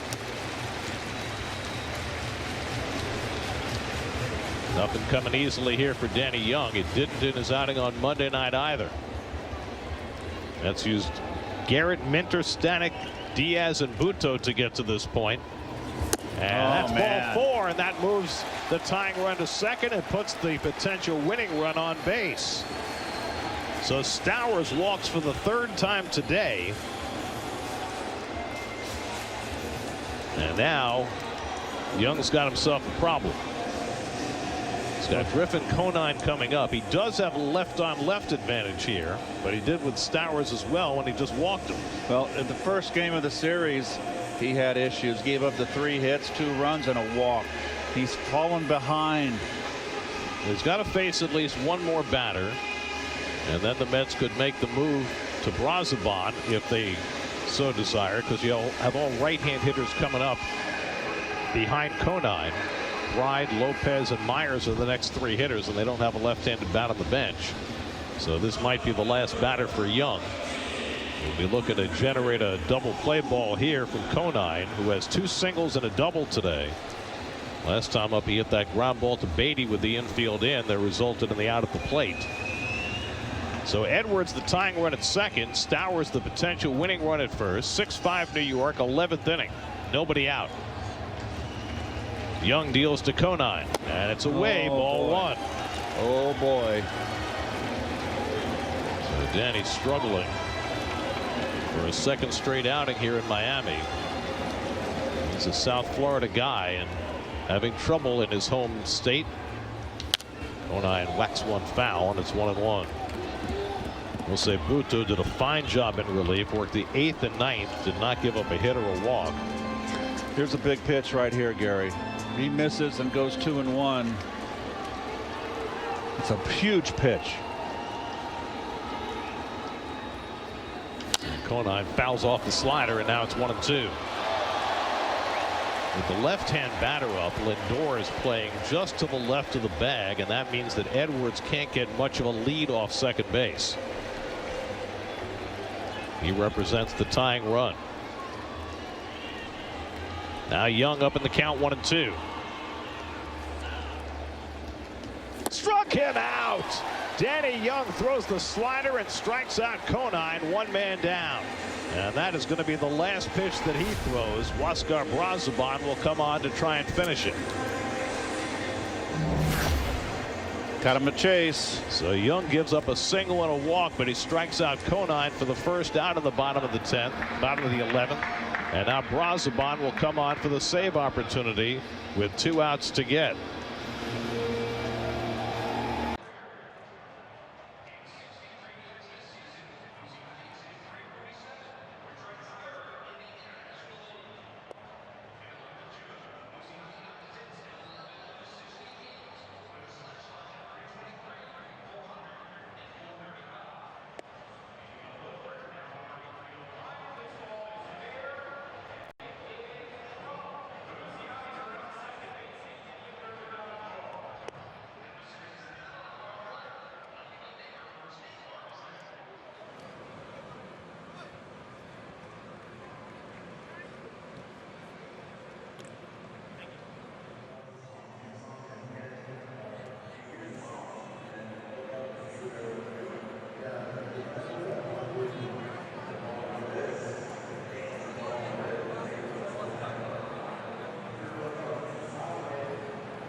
Select Sierra 1500 models. Well, this has been some kind of ball game. Mets trying to hang on in the bottom of the 11th, leading 6-5. And the former Marlin, Huascar Brazoban, will look for his first career save, trying to get the final 2 outs. And he's been only in middle relief in his outings and low pressure situations. So this is his first behind the 8 ball here. It's Pitched really well. He's been throwing strikes early this season, something he had trouble doing last year. He threw 2 scoreless innings in the opening game of this series. Now he comes in with the tying and potential winning runs on base. 1 out, bottom of the 11th, 6-5 New York. Edwards at second, Stowers at first, and Jonah Bride will be the first batter against Brazoban, making his 119th career appearance. No career saves. And he runs one inside to Bride, ball 1. Bride came on as a pinch hitter in the 7th, stayed in the game at first base. He struck out and grounded out 0 for 2. Acuna trying to keep Edwards close at second. And Bride takes a letter high strike, 1-1. Well, the Mets are using their 8th pitcher of the day. The guy in the bullpen who hasn't worked is Max Kranick, and he worked 3 innings last night. So it's all on Brazoban. Slider hit in the air to right center field, and Soto edges over. He's there to make the catch. That's the 2nd out. Edwards takes the tying run over to 3rd. I like the fact that Brazoban went after him with fastballs. No time to monkey around. So the Marlins are down to their final out. Otto Lopez will be the batter. Lopez has a pair of infield hits today. He's driven in a run, and he's 2 for 2 in his career against Huascar Brazoban. Edwards the tying run at 3rd. Stowers at 1st. 2 down, bottom of the 11th, 6-5 New York. Lopez off to a terrific start to his season. The young second baseman is hitting .357. Brazoban ready to go. And Lopez first pitch swinging, fouls away a fastball, 0-1. God, I have not seen Brazoban, and we've seen him a lot with the Marlins. He loves his changeup, but they've got him to believe in his fastball. He's got a good fastball. He's got good stuff. If he throws strikes, he can be a weapon. He's 35 years old. Didn't make it to the big leagues till he was 32. Up and in, and he gets Lopez leaning away. The Mets were arguing for a swing, but no swing, says the first base umpire Shane Livensparger, and it's 1-1. Nope, he didn't. Had to contort himself to make sure he didn't swing. Lopez had a walk-off hit against the Mets last year against Edwin Diaz. 1-1 coming. Pop foul back and out of play. Ball 2. And now the Marlins are down to their final strike. And that gets the Met fans to their feet, and there are thousands of them.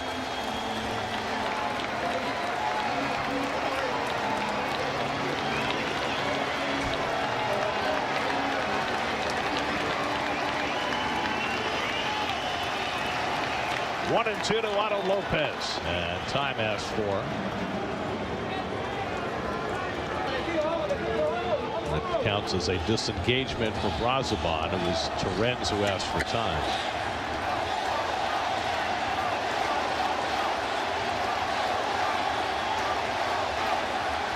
Brazoban ready for the 1-2. He struck him out, and the ball game is over. Huascar Brazoban earns his first major league save. Pete Alonso's 3-run homer gets the Mets even, and the Mets scratch out 2 in the 11th and beat the Marlins 6-5 to take 2 out of 3 in the series. In a game where the Mets did not play good defense, particularly on the infield. Pete with the big 3-run home run to get him back to even, and then the Marlins in turn hand the Mets the 2 runs in the top of the 11th for the win. Mets get the 2 runs on a bases loaded walk and an error, and then they hang on to beat Miami in 11 6-5 and finish this opening road trip 3-3. The Amazing Mets Foundation is proud to contribute $2,500 to Northwell Health and the Katz Institute for Women's Health for every Mets win. For more information, visit northwell.edu/Katz. The total contribution so far this season is $7,500. Took the Mets 8 pitchers to do it, but they get the victory in Miami. Now the home opener Friday afternoon, 3:10 first pitch. Coverage begins at 1:30. Tyler McGill gets the opening day start at Citi Field for the Mets on Friday. Quite a win for the Mets today, necessitating this home run by Pete Alonso, a 3-run shot to tie the game in the 8th. And the Mets win it in 11. Now for Keith Hernandez, Steve Gelbs, and our entire SNY crew, I'm Gary Cohen in Miami. Time for Infinity Postgame Live. Gary and Todd on the way. All right, Gary, we thank you. And that is just one of those games, Todd. I know it's just game number 6, but one of those you can look back on at some point and say, hey, that was an important win, right? They finish up this